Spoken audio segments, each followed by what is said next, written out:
Episode 91 धरती का खजाना रेड स्पिरिट डेट। ये देखते ही रोहन की आंखें चमक उठी। वो बेहद उत्साहित हो गया। उसने कभी सोचा भी नहीं था कि scroll of heaven materials and earth treasures इसी गुफा में छिपा होगा। ये बिल्कुल वही चीज थी जिसकी उसे उस समय बेहद जरूरत थी। उसे बिल्कुल अंदाजा नहीं था कि ये स्वर्गिक साधन और धरती के खजाने वास्तव में कैसे दिखते हैं। रोहन तो पहले से ही बहुत खुश था जब उसे ग्रेट हैंड ऑफ डिस्ट्रक्शन की भूमिका मिली थी, और अब ये scroll of heaven materials and earth treasures भी उसके हाथ आ गया। वो भला इतना उत्साहित कैसे न होता। उसने तुरंत ही scroll of heaven materials and earth treasures खोला। तस्वीरें और विवरण उसकी आंखों के सामने उभर आए। उसने ध्यान से पन्ने पलटे। इस स्क्रॉल में सभी स्वर्गिक साधन और धरती के खजानों की आकृतियां दर्ज थीं, ज्यादातर के साथ कुछ विवरण भी थे। दिल में रोमांच और खुशी भरे हुए रोहन ने पूरा स्क्रॉल तेजी से पढ़ डाला और सभी शब्दों व चित्रों को अपने दिमाग में बसा लिया। फिर उसने बड़ी सावधानी से उसे पैक कर लिया। पता नहीं किस वरिष्ठ ने ये खजाने यहाँ छोड़े हैं। धन्यवाद अज्ञात वरिष्ठ। वह खड़ा हो गया। गुफा के बीच में जाकर रोहन ने रतन की खाट की तरफ घुटनों के बल बैठकर 9 बार सिर झुकाया और कृतज्ञता प्रकट की, फिर निकल पड़ा। ये रोशनी, आसमान में सुबह की किरणें देख रोहन ने जल्दी से मोबाइल निकाला और उसकी हैरानी का ठिकाना न रहा। वो पूरी एक रात और एक दिन गुफा में बिता चुका था। धतेरे की रोहन हक्का बक्का रह गया। उसने अचानक एक दिन और एक रात गंवा दिए थे। अब उसके पास वक्त बहुत कम बचा था। सिर्फ 2 दिन और उसके भीतर बेचैनी और तेज हो गई। रोहन ने तुरंत शरीर को हिलाया और उस जगह की तरफ चल पड़ा जहां भयानक जानवरों की हड्डियां होने की बात उस बूढ़े ने कही थी। जैसे ही वो निकला, उसे वही भेड़िया मिला जिसे उसने पहले बेहोश कर दिया था। वो अब भी अचेत पड़ा था। रोहन ने कड़वी हंसी हंसी। वो उसके पास गया और हल्के से उसके सिर पर थपकी दी ताकि वह जाग जाए। आवू। भेड़िया तुरंत पीछे हट गया, रोहन पर गुर्राया और फिर भाग खड़ा हुआ। फिर से पूरब की ओर। ये बेवकूफ भेड़िया। रोहन हंस पड़ा और अपनी यात्रा जारी रखी, अब भी उसी भेड़िए के पीछे। उसने गुफा वाली चट्टान का चक्कर लगाया और भेड़िए का पीछा करते हुए पूरब की ओर बढ़ा। कुछ ही देर में रोहन एक पहाड़ी पार करके उस घाटी में पहुंचा जहां 3 पहाड़ मिलते थे। बिल्कुल वही जगह, पूर्व की ओर 30 मील की दूरी पर, जैसी उस बूढ़े ने बताई थी। भेड़िए ने रोहन की तरफ उकसाते हुए गुर्राया और फिर बिना रोहन की तलवार के प्रहार के चारों पैर हवा में उठाकर जमीन पर लेट गया, जैसे मरने का नाटक कर रहा हो। रोहन मुस्कुरा दिया। उसके पास इस बेवकूफ जानवर पर वक्त बर्बाद करने का समय नहीं था। उसने गहरी सांस ली। रोहन की भौहें तन गईं। बहुत तेज सड़ी गली लाशों की गंध है। हवा में हल्की सी खून की महक और सड़े हुए मांस की तीखी बदबू फैली हुई थी। हालांकि अभी इतनी नहीं कि सहन न हो सके, बस सड़े मांस की गंध भर। घाटी के भीतर देखते हुए रोहन ने देखा कि घाटी सकरी लेकिन लंबी थी। क्योंकि यहाँ 3 पहाड़ मिलते थे, घाटी की गहराई करीब 30 मीटर और चौड़ाई बस 10 मीटर से थोड़ी ज्यादा थी। अंदर झाड़ियां बेतहाशा उगी हुई थी, लगभग पूरी घाटी को ढक रही थी। अंदर चलकर देखना होगा। रोहन ने इसे हल्के में लेने की हिम्मत नहीं की। आखिर इस घाटी में उतरना अंधेरे में चलने जैसा ही था। इतनी झाड़ियों के बीच चलना भी आसान नहीं था। घाटी के भीतर पहुंचते ही रोहन ने तुरंत अपनी आंतरिक ऊर्जा प्रवाहित की और रास्ते की झाड़ियों को दबा दिया। वो कदम ब कदम आगे बढ़ने लगा। हर 1-2 मीटर पर रोहन ने जमीन पर बिखरी कई हड्डियां देखी। उन पर थोड़ा बहुत खून और मांस चिपका हुआ था और असंख्य कीड़े रेंग रहे थे। नजारा बेहद घिनौना था। वो लगभग 10 मीटर और आगे बढ़ा। आखिरकार सामने अचानक एक खुला मैदान दिखाई दिया। घनी झाड़ियों के पीछे एक काफी बड़ी खुली जमीन छिपी हुई थी। मैदान घास से ढका था और वहां एक छोटा सा पहाड़ी झरना भी था। घास लगभग 1 हथेली जितनी ऊंची थी। पूरे मैदान में जानवरों की हड्डियां बिखरी पड़ी थीं।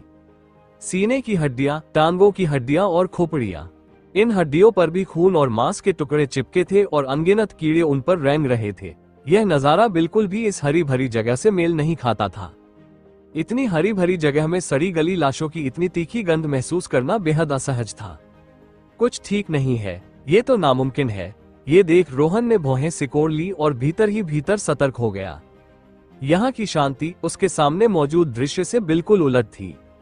इतने सारे खूंखार जानवर यहाँ मरे पड़े हैं। जरूर कोई चीज उन्हें खींचकर लाई होगी। कोई चीज ने उन्हें मार डाला। रोहन ने मन ही मन सोचा, आखिर कौन सी चीज जंगली जानवरों को आकर्षित कर सकती है। मनुष्यों से अलग ये जंगली जानवर किसी साधारण बुद्धि से नहीं बल्कि अपनी अद्भुत नैसर्गिक इंद्रियों से काम लेते थे, जो इंसानों से कहीं बेहतर थी। वे किसी खतरे या लालच को पल भर में भांप सकते थे और तुरंत अपना निर्णय ले लेते थे। जंगली जानवरों के लिए सबसे बड़ा लालच क्या हो सकता है?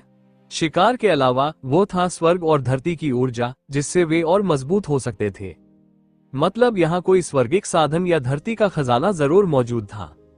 तो फिर वो कहाँ था? रोहन ने मन को शांत किया। उसने चारों तरफ बड़ी सावधानी से नजर दौड़ाई। घास पर हड्डियों के अलावा कुछ नहीं था और उस झरने में भी कुछ नहीं था। क्या ये जमीन के नीचे हो सकता है? रोहन बुदबुदाया। जब उसे scroll of heaven materials and earth treasures मिला था, उसने पढ़ा था कि कुछ खजाने जमीन के नीचे भी उगते हैं। उनके ऊपर बस बारीक शाखाएं और पत्तियां दिखाई देती है। कुछ तो सिर्फ उंगली जितनी पतली डंडी के रूप में होते हैं। अगर ध्यान से न खोजा जाए तो उन्हें ढूंढना नामुमकिन होता। ये ख्याल आते ही रोहन ने अपनी खोज जारी रखी। इस बार वो बस यूं ही नजरें नहीं दौड़ा रहा था, बल्कि हर कदम पर घास को बारीकी से देख रहा था। कुछ ही देर बाद मिल गया। रोहन ने खुशी और रोमांच से पुकारा। वो घाटी के आखिरी सिरे तक पहुंच चुका था। उसके पैरों के सामने घास का एक घना झुरमुट था। ध्यान से देखने पर उसी घास के बीच एक आधा सा पारदर्शी चमकदार गुलाबी इलायची जैसा फल दिखा, जो छोटी उंगली जितना बड़ा था। धरती का खजाना, रेड स्पिरिट डेट। रोहन खुशी से उछल पड़ा। उसे याद आया, यह उसने scroll of heaven materials and earth treasures के पहले हिस्से में देखा था। रेड स्पिरिट डेट, खजूर की आकृति का, लेकिन छूने में जैड जैसा मुलायम। ये धरती का खजाना सूची में भले ही नीचे दर्ज था, लेकिन इसे पाना बेहद मुश्किल था क्योंकि यह जमीन के भीतर उगता था। यह इलायची जैसा फल उन जगहों पर पैदा होता था जो स्वर्ग और धरती की ऊर्जा से भरपूर होती थी, और उसी ऊर्जा से सींचा जाता था। रेड स्पिरिट डेट को ढूंढने का एक ही तरीका था, उसका जुड़वा रेड स्पिरिट कार्डमम। जैसा कि स्क्रॉल में लिखा था, रेड स्पिरिट डेट हमेशा अपने जुड़वा के साथ उगता था। कार्डमम जमीन के ऊपर दिखाई देता था, जबकि असली डेट मिट्टी के भीतर छिपा रहता था। जो भी कार्डमम ढूंढ ले वही डेट तक पहुंच सकता था। कार्डमम और डेट को अलग किया जा सकता था, लेकिन तब उनकी ऊर्जा आधी रह जाती। जब दोनों साथ होते तभी वे एक असली धरती का खजाना कहलाते और सूची में उनका स्थान 69वां था। आखिरकार उसे यह मिल ही गया। रोहन के चेहरे पर सुकून भरी मुस्कान आ गई। उसके दिल पर रखा बोझ जैसे उतर गया हो। अब उसके पास उन 3 लाख रुपये कमाने का अवसर था जिसकी उसे जरूरत थी। हालांकि ये रेड स्पिरिट डेट धरती के खजानों में काफी नीचे दर्ज था। शायद यह उसके गुरुजी की चोट में ज्यादा मददगार न हो, वरना वह इसे जरूर अपने गुरुजी के लिए संभाल कर रखता। गुरुजी को याद करते ही रोहन के होठों पर एक कड़वी मुस्कान फैल गई। उसे नहीं पता था कि उसके गुरुजी कहाँ हैं और किस हाल में हैं। लेकिन चाहे जो भी हो, उसे 1.5 साल के भीतर एक महान डॉक्टर बनना ही था। खुद को हौसला देते हुए वो तेजी से रेड स्पिरिट डेट के पास पहुंचा। उसने हाथ आगे बढ़ाए और खोदने ही वाला था। तभी अचानक गुर एक भयानक गर्जना कहीं से गूंज उठी। रोहन ने भौहें उठाई और उस आवाज की दिशा में नजर डाली। जैसे ही उसने ऊपर देखा, उसका शरीर अनायास कांप उठा। उसने देखा, घाटी के एक किनारे पर पहाड़ की आधी ऊंचाई पर बने काले पत्थर पर से एक विशालकाय काला साया छलांग लगाकर बाहर निकला। धूप में रोहन साफ देख सका कि वो छाया कितनी विशाल थी। वो एक बाघ जैसा लग रहा था, जिसके शरीर पर लाल और काले धारीदार निशान थे। लेकिन माउंट टाई में तो बाघ होता ही नहीं। माउंट टाई में एक जंगली जानवर पाया जाता था जिसे बैंड डॉग कहते थे। ये गीदड़ जैसा दिखता था और वहीं का जंगल का राजा कहलाता था। बहुत लोगों के लिए ये सोचना मुश्किल था कि गीदड़ जैसा कोई जानवर जंगल का राजा कैसे बन सकता है। असल में उनके पास अपनी खास चाल थी। जब भी उन्हें बाघ, तेंदुआ, जंगली सुअर या कोई भी शिकारी जानवर मिलता, वे अपनी पूंछ हिलाकर एक अजीब सी दुर्गंध छोड़ते। ये दुर्गंध नशे जैसी होती, जो जानवरों और यहाँ तक कि इंसानों को भी भ्रमित कर देती। और जैसे ही शिकार उस नशे में फंसता, बैंड डॉग अपनी नुकीली पंजों से उसका शरीर चीरकर उसके अंग निकाल लेते। इसी वजह से माउंट टाई में बाघ बिल्कुल भी नहीं थे। ये बात अच्छी तरह जानते हुए रोहन ने मान ही नहीं लिया कि यह साया कोई बाघ है। तो फिर माउंट टाई में सिर्फ एक ही शिकारी था जिसके शरीर पर ऐसे निशान होते थे। क्लाउडेड लेपर्ड, बिल्ली की जाति का ये जीव अपने दोनों ओर बादल जैसी 6 गहरी आकृतियों से पहचाना जाता था। इसकी आंखों की पुतलियां आयताकार होती थी, जो सिकुड़ने पर सुई जैसी पतली हो जाती थी। दांत बेहद नुकीले और पूंछ बहुत लंबी होती थी।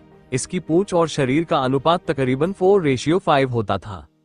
ये क्लाउडेड लेपर्ड बड़े से बड़े शिकार को मार गिराने की ताकत रखता था, बिल्कुल वैसे ही जैसे कभी सेबर टूथ टाइगर करता था। हालांकि नाम में लेपर्ड था, लेकिन यह असल में तेंदुओं की जाति में नहीं आता था। इसकी अपनी अलग क्लाउडेड लेपर्ड जीनस थी। इतना विशाल क्लाउडेड लेपर्ड अगर कैमरे में कैद हो जाए तो तहलका मच जाए। रोहन दंग रह गया, क्योंकि यह क्लाउडेड लेपर्ड सचमुच बेहद बड़ा था। सामान्य तौर पर यह 70 से 110 सेंटीमीटर लंबा, अधिकतम 80 सेंटीमीटर ऊंचा और 40 किलो से भारी नहीं होता। लेकिन यह क्लाउडेड लेपर्ड तकरीबन 3 मीटर लंबा और 1.8 मीटर ऊंचा था। इसकी पूंछ ही 2 मीटर से ज्यादा लंबी थी। आवू काले पत्थर पर खड़ा यह विशालकाय क्लाउडेड लेपर्ड रोहन पर अपनी घातक नजरें गड़ाए हुए था। उसने मुंह चौड़ा खोलकर गुस्से में गुर्राहट की, जैसे रोहन को डराकर भगा देना चाहता हो।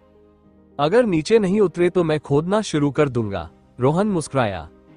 उसने क्लाउडेड लेपर्ड की तरफ बस एक नजर डाली और अपने हाथ रेड स्पिरिट डेट की ओर बढ़ा दिए।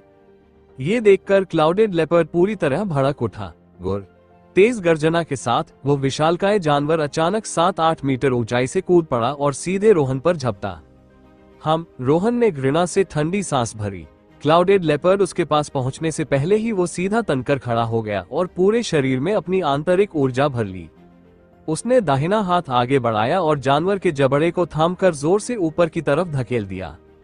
शुश, रोहन की अपार ताकत से वह भयानक क्लाउडेड लेपर्ड उलटकर पीछे की ओर कलाबाजी खा गया और फिर जमीन पर गिर पड़ा। हाँ, क्लाउडेड लेपर्ड बहुत तेज था, लेकिन रोहन उससे कहीं ज्यादा तेज था। आखिर रोहन एक उच्च स्तर का मार्शल कलाकार था। ये क्लाउडेड लेपर्ड भला उसका मुकाबला कैसे कर सकता था? लगता है तुमने काफी सारे स्वर्गीय खजाने और धरती के रत्न खा लिए हैं, तभी इतनी ताकतवर हो पाए हो। जमीन पर गिरकर फिर उठते हुए और ध्यान से उसे देखते हुए बादलों जैसा तेंदुआ देखकर रोहन ने हल्का सा सिर हिलाया। अफसोस, तुमने इन स्वर्गीय खजानों और धरती के रत्नों को सिर्फ अपने शरीर को मजबूत करने के लिए खाया, लेकिन इनमें छिपी स्वर्ग और धरती की ऊर्जा को सीशोह नहीं किया। ये कहते ही रोहन के मन में अचानक एक शब्द को आधा, दानव। अगर इस बादलों जैसे तेंदुए ने सच में उन स्वर्गीय खजानों और धरती के रत्नों की सारी ऊर्जा सीशोह कर ली होती, तो क्या यह अपना आंतरिक ची इस्तेमाल करके किसी योद्धा की तरह लड़ पाता? अगर हाँ, तो क्या इसे दानव माना जाता? रो रो रोहन की अनदेखी से बादलों जैसा तेंदुआ बुरी तरह भड़क उठा। उसकी गड़गड़ाहट ने मानो स्वर्ग और धरती को हिला दिया। असल में वो काफी पहले ही वहां पहुंच चुका था, लेकिन दूर छिपा हुआ था, क्योंकि रोहन की सांसों से निकलने वाली दहशत उसे पास आने से रोक रही थी। इसलिए उसने इंतजार की रोहन वहां से चला जाए और वो पका हुआ रेड स्पिरिट डेट खा सके। लेकिन उसकी उम्मीद के खिलाफ रोहन ने घास के बीच छुपा हुआ वो रेड स्पिरिट डेट देख लिया। उसके पास कोई और चारा नहीं था और उसे बाहर आना पड़ा। जैसे ही वो बाहर आया, रोहन ने उसे खेल की तरह हरा दिया, जिससे वो और भी गुस्से में भर गया। झुकने का इरादा नहीं, रोहन ने भौहें उठाकर गुस्साए तेंदुए को देखते हुए कहा। लेकिन तेंदुआ उसकी बात कहां समझने वाला था। वो फिर दहाड़ा और अचानक रोहन पर झपट पड़ा। इस बार उसने ऊंचा छलांग नहीं लगाई, उसे डर था कि कहीं रोहन उसे फिर से पलट न दे। इसलिए उसने सीधे रोहन के निचले हिस्से पर हमला किया, उसे चीर डालने की कोशिश में। काश मैं इसे अपना पालतू बना पाता, रोहन ने एक गहरी सांस ली। लेकिन ये बस सोचने भर की बात थी। आखिरकार ये बादलों जैसा तेंदुआ पहली श्रेणी की राष्ट्रीय सुरक्षा में आता है। इतना बड़ा तेंदुआ पालतू रखना तो दूर की बात, अगर वो रख लेता तो अगले ही दिन देश भर की खबरों में छा जाता। ये सोचते हुए रोहन ने फुर्ती से हाथ बढ़ाया और जैसे ही तेंदुआ उसके पास पहुंचा, उससे पहले ही उस पर वार किया। तेज और सटीक, रोहन की हथेली तेंदुए के सिर पर पड़ी और उसकी बाह की अपार ताकत से उसे जोर से नीचे दबा दिया। एक ही पल में तेंदुए का मजबूत शरीर अपनी पूरी गति के बावजूद जमीन पर जा गिरा। उसका जबड़ा फिर से टकराया, लेकिन इस बार धकेला नहीं गया, सीधे जमीन में जा धंसा। वो रोहन के हाथ से दबे हुए तेंदुए ने दहाड़ते हुए चारों पैर पटकने शुरू कर दिए, खुद को छुड़ाने की भरपूर कोशिश में। लेकिन चाहे जितना तड़पता, रोहन का हाथ हिला तक नहीं। बेबस होकर उसने रोहन के बाजू को पंजे से काटने की कोशिश की। रोहन ने एक पल के लिए हाथ छोड़ा, पंजे से बचने के लिए, और तुरंत फिर उसी सटीकता और तेजी से उसके सिर को दबा दिया। तेंदुआ लगातार पंजे मारता रहा, झुकना नहीं, किसी भी हाल में नहीं। आखिरकार रोहन ने छोड़ दिया। शुश, जैसे ही वो उसके हाथ से आजाद हुआ, तेंदुआ दूर जाकर छलांग लगाकर खड़ा हो गया। वो उसके गले से गहरी, गुस्से से भरी दहाड़ें निकली। करीब 3 मीटर दूर खड़े होकर उसकी आंखें रोहन पर टिकी रहीं, लेकिन वो दोबारा हमला करने की हिम्मत नहीं जुटा पाया। दोनों आमने सामने खड़े थे। रोहन को उससे कोई फर्क नहीं पड़ा। वो झुककर जमीन पर पड़ा रेड स्पिरिट डेट उठाने के लिए हाथ बढ़ाने लगा। तभी तेंदुआ फिर झपटा, जैसे मार ही डालेगा, और पागलों की तरह दहाड़ा। रोहन मुस्कुराते हुए बोला, मुझे तुम्हें दुलारने का टाइम नहीं है।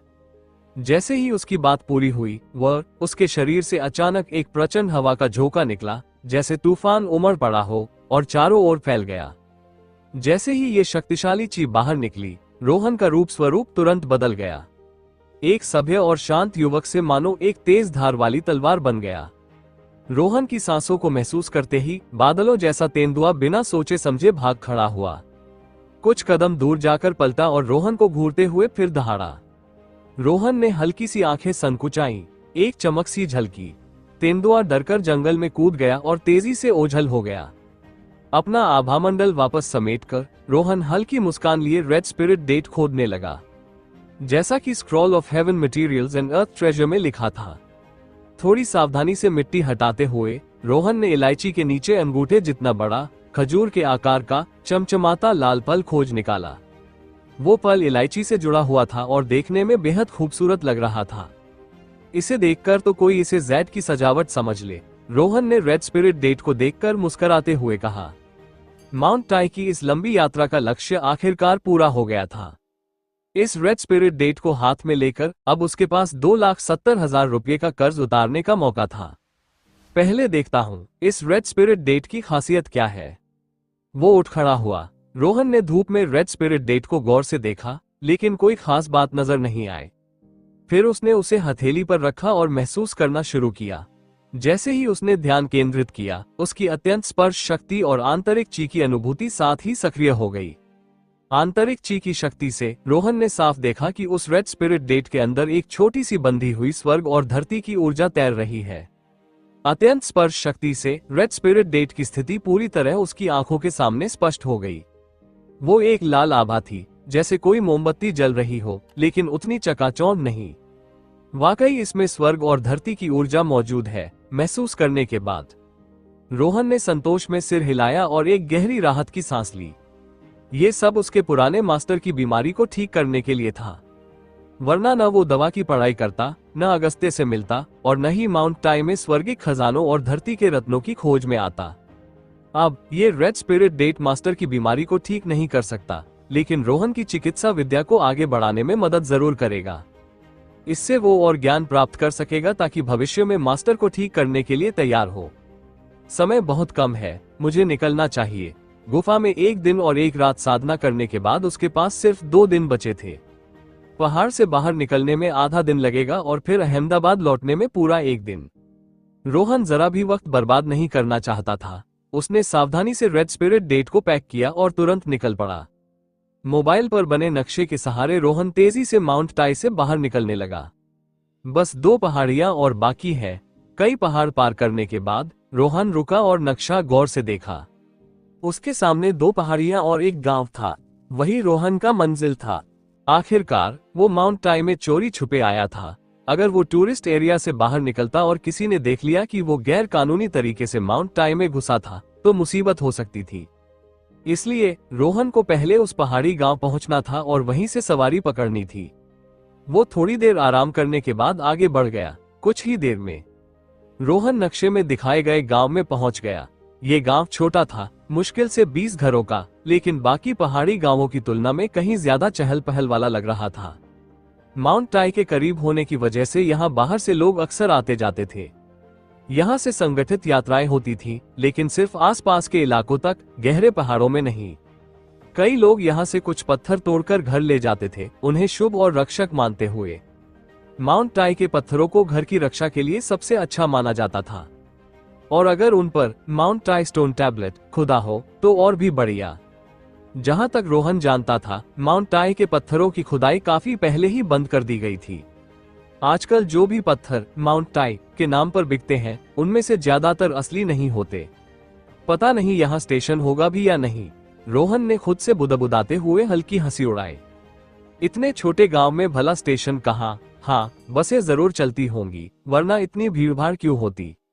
गांव के आखिरी छोर पर रोहन आगे बढ़ा और बसों के बारे में इधर उधर देखने लगा। गांव के बीच में पहुंचते ही एक लाउडस्पीकर की आवाज उसके कानों में पड़ी। पहाड़ी सामान बेचो, पहाड़ी सामान बेचो, सही दाम मिलेगा, बूढ़े हो या जवान, किसी को धोखा नहीं। ये आवाज सुनते ही रोहन वहीं रुक गया। आवाज के पीछे गया तो देखा एक नौजवान लिनन की पतलून और बनियान पहने वैन के पिछले हिस्से में बैठा लाउडस्पीकर से यही आवाज लगा रहा था। उसके पास गनोडमा और जंगली जिनसेंग थे। रोहन ने सोचा थोड़ा पैसा मिल जाए तो बुरा क्या है। वो पास जाकर बोला, जंगली गनोडमा और जिनसेंग चाहिए? हाँ बिल्कुल। युवक की आंखें रोहन की बात सुनकर चमक उठी। वो तुरंत वैन से कूदकर रोहन के पास आया और बोला, भाई कितने नसीब वाले हो जो तुम्हें जंगली गनोडमा और जिनसेंग मिले, सालों से किसी को नहीं मिले। काफी किस्मत वाला था, रोहन ने मुस्कुराते हुए जवाब दिया। दिखाओ मुझे, अगर सच में बेचना चाहते हो तो मैं गारंटी देता हूँ सही दाम दूंगा, न बूढ़े को धोखा न जवान को। वो युवक ठहाका लगाकर हंसा। रोहन ने बिना देर किए बैग से 3 जंगली गनोडमा और 2 जिनसेंग निकाल दिए। जैसे ही उसने बाहर निकाला, युवक की आंखें चमक उठी, लेकिन उसने हाथ नहीं बढ़ाया, बस भौहें चढ़ाकर बोला, भाई ये सच में जंगली गनोडमा और जिनसेंग है, पर इनकी क्वालिटी बहुत अच्छी नहीं और ये अभी काफी छोटे हैं। सीधी बात करो, कितने दोगे? रोहन ने साफ साफ पूछा। इन गनोडमा के 3000 और जिनसेंग के 2000, क्या कहते हो? युवक ने बड़ी सहजता से कहा, मानो इन्हें खास कीमती न मानता हो। रोहन हल्की हंसी के साथ सिर हिलाया। बहुत कम है, मैं मेडिकल स्टूडेंट हूँ, मुझे इन औषधीय पौधों की असली कीमत अच्छी तरह पता है, तुम्हारा दाम बहुत कम है। ये सुनकर युवक मुस्कुराया और बोला, लेकिन इनकी हालत उतनी अच्छी नहीं और इनकी उम्र भी कम है। दिखावट से दवा का असर नहीं आंका जाता, असली मायने रखता है उसकी प्रभावशीलता। ये पौधे बिल्कुल सही हालत में है, इनमें कोई असर कम नहीं हुआ। उम्र बहुत ज्यादा नहीं, लेकिन इतने छोटे भी नहीं, पूरे साल खोजो तो भी ऐसे ज्यादा नहीं मिलेंगे। भाई तुम तो एक्सपर्ट निकले। युवक थोड़ी शर्मिंदगी के साथ हंसा। ठीक है, सब ले लेता हूँ, 5000 प्रति पौधा, क्या कहते हो? 10,000 प्रति पौधा, रोहन ने दृढ़ता से कहा। 10,000 तो बहुत ज्यादा है, इस भाव पर मैंने घाटा खा लिया। युवक ने सिर हिलाते हुए टाल दिया। काफी देर सोचने के बाद बोला, 8,000, यही आखिरी दाम है, अब तुम्हारे ऊपर है तो फिर रहने दो। रोहन ने जवाब दिया और पौधों को वापस बैग में रख लिया। जैसे ही रोहन वहां से मुड़ा और जाने लगा, युवक तुरंत बेचैन हो गया। हाय ब्रो, वो नौजवान दौड़कर आया, रोहन के कंधे पर थपकी दी और दांत भींचकर बोला, ठीक है, हो गया, 10,000 एक पौधे का, कुल 50,000। रोहन हल्के से मुस्कुराया। इतनी सारी मेडिकल किताबें पढ़ने के बाद उसे इन औषधीय पौधों की प्रभावशीलता अच्छी तरह पता थी। हालांकि उसे इनके मार्केट प्राइस का बिल्कुल अंदाजा नहीं था, लेकिन ये जरूर जानता था कि लालची व्यापारी मिलने की पूरी संभावना रहती है। बचपन में उसने पहाड़ों के लोगों से सुना था कि पहाड़ी उत्पादों को खरीदने वाले व्यापारी अक्सर कीमत बहुत नीचे गिरा देते थे, कभी असली कीमत का 10वां हिस्सा तो कभी 15वां। इसलिए जब उसने 1000 प्रति पौधा ऑफर सुना तो उसने खुद ही दाम 10,000 प्रति पौधा तय कर दिया। जैसा कि सोचा था, बैंक ट्रांसफर या कैश? रोहन ने पूछा। कैश, वो नौजवान जोर से हंस पड़ा, जैसे बहुत उदार हो। फिर रोहन को वापस वैन तक ले गया। वहां से उसने एक काला बैग निकाला और उसमें से 5 बंडल निकाले, हर बंडल में 100-100 के नोट थे। सीधे रोहन के हाथ में थमा दिए। पैसा लेते ही रोहन ने ध्यान से गिनना शुरू किया, कहीं धोखा ना हो जाए। कैश का धंधा है, न बड़े को ठगते हैं न छोटे को। वो नौजवान मुस्कुराया और बोला, अच्छे से देख लो, सौदा पूरा होने के बाद मैं जिम्मेदार नहीं। ध्यान से चेक करने के बाद रोहन को यकीन हो गया कि पैसा असली है और गिनती भी सही है। तब उसने पौधे उसके हवाले कर दिए। ग्रेट, औषधीय पौधों को देखकर वो नौजवान हंसते हुए बोला, जब भी अच्छा माल मिले मेरे पास आना, मैं पूरे साल पहाड़ी सामान खरीदता हूँ, मेरा दाम हमेशा ठीक ठाक रहता है। रोहन ने सिर हिलाया, पैसा अपने बैग में रखा और वहां से निकल गया। गांव का एक चक्कर लगाया, लेकिन रोहन को कहीं भी बस स्टॉप का निशान नहीं मिला। आखिरकार उसे गांव वालों से पूछना पड़ा, पूछताछ के बाद पता चला कि गांव में बस की कोई सुविधा नहीं थी। गांव से 3 किलोमीटर दूर एक कच्ची सड़क थी। किसी भी शहर जाने के लिए पहले वहां तक पैदल जाना पड़ता था और फिर सवारी ढूंढनी होती थी। 3 किलोमीटर इतना भी क्या दूर है, ये जानकर रोहन तुरंत गांव से बाहर निकल पड़ा। उसकी चाल को देखते हुए 3 किलोमीटर उसके लिए कुछ भी नहीं थे, लेकिन ये रास्ते पर चलने वाले वाहनों पर भी निर्भर था। दिन दहाड़े इतनी तेजी से भागना ठीक नहीं लगता। गांव से बाहर आते ही रोहन ने देखा कि रास्ते पर और लोग भी हैं, इसलिए उसे धीरे चलना पड़ा। करीब 1 किलोमीटर चलने के बाद रोहन ने चोरी छिपे अपना आंतरिक ची चलाया और पक्का किया कि आसपास कोई न हो तो वो तेजी से दौड़ सके। लेकिन तभी गड़गड़ अचानक इंजन की आवाज गूंजी। रोहन ने पीछे मुड़कर देखा, एक वैन तेजी से उसकी ओर आती हुई नजर आई। लगता है थोड़ी ऊर्जा बच जाएगी, रोहन हंस पड़ा। अब जब पौधे बेचकर उसके पास अच्छे खासे पैसे थे तो किराए पर सवारी मिलना कोई मुश्किल बात नहीं थी। उसने हाथ उठाकर गाड़ी को रोकने का इशारा किया। कुछ ही देर बाद वैन उसके पास आकर रुक गई। रोहन अभी आगे बढ़कर सवारी मांगने ही वाला था कि वैन का पिछला दरवाजा खुला। एक गंजा ताकतवर आदमी और 2 उलझे हुए बालों वाले अस्त व्यस्त दिखने वाले नौजवान नीचे कूदे। भाई, शहर जाने के लिए सवारी चाहिए? गंजे आदमी ने व्यंग्य भरी हंसी के साथ पूछा। हाँ, रोहन ने बिना कोई भाव दिखाए सिर हिलाया। जैसे ही वो लोग गाड़ी से उतरे, रोहन ने तुरंत उनकी बेरुखी भरी हवा महसूस कर ली। जरूर। गंजे आदमी ने तुरंत सिर हिलाया और बोला, बस अपना सारा पैसा हमें दे दो, हम यकीन दिलाते हैं कि तुम्हें फटाफट शहर पहुंचा देंगे। क्या कहते हो? कितना? रोहन हल्की मुस्कान के साथ बोला, सब कुछ। गंजे आदमी ने जोर से हंसते हुए कहा, अभी अभी मैंने तुम्हें गांव में सौदा करते देखा था। पैसा तो अच्छा खासा है न तुम्हारे पास? तुम मुझे लूटने आए हो? रोहन अब भी उसी मुस्कान के साथ बोला। अरे, इसे इतना बुरा मत बोलो, ये तो बस रास्ता इस्तेमाल करने की छोटी सी फीस है। गंजा आदमी घिनौनी हंसी के साथ बोला, अगर मैं तुम्हारी गाड़ी में ही न बैठूं तो तू खुद मुसीबत बुला रहा है। मुझे पैसा लेकर ही इस मुसीबत को सुलझाना पड़ेगा। तू चाहे पैसे देकर बच जा या फिर भुगत। गंजे आदमी ने ठंडी आवाज में कहा, सच कहूं तो मैं चेहरे पढ़ना जानता हूं।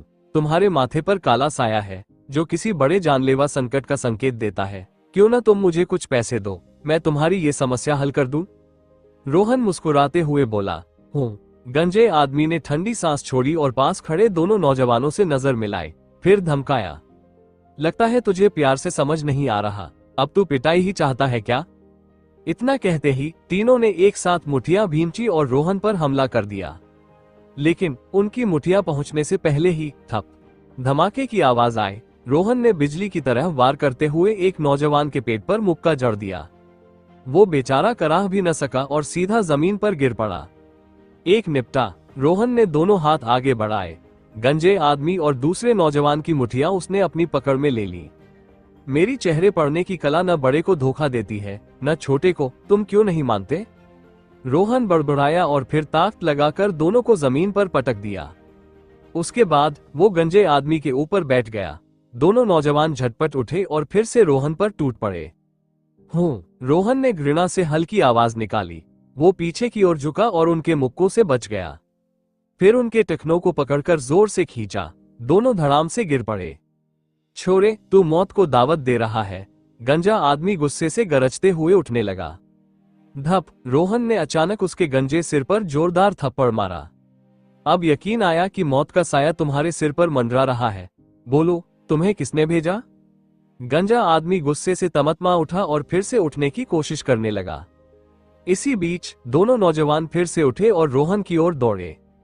लगता है तुम्हें खून देखे बिना समझ नहीं आएगा, रोहन ने ताना मारा।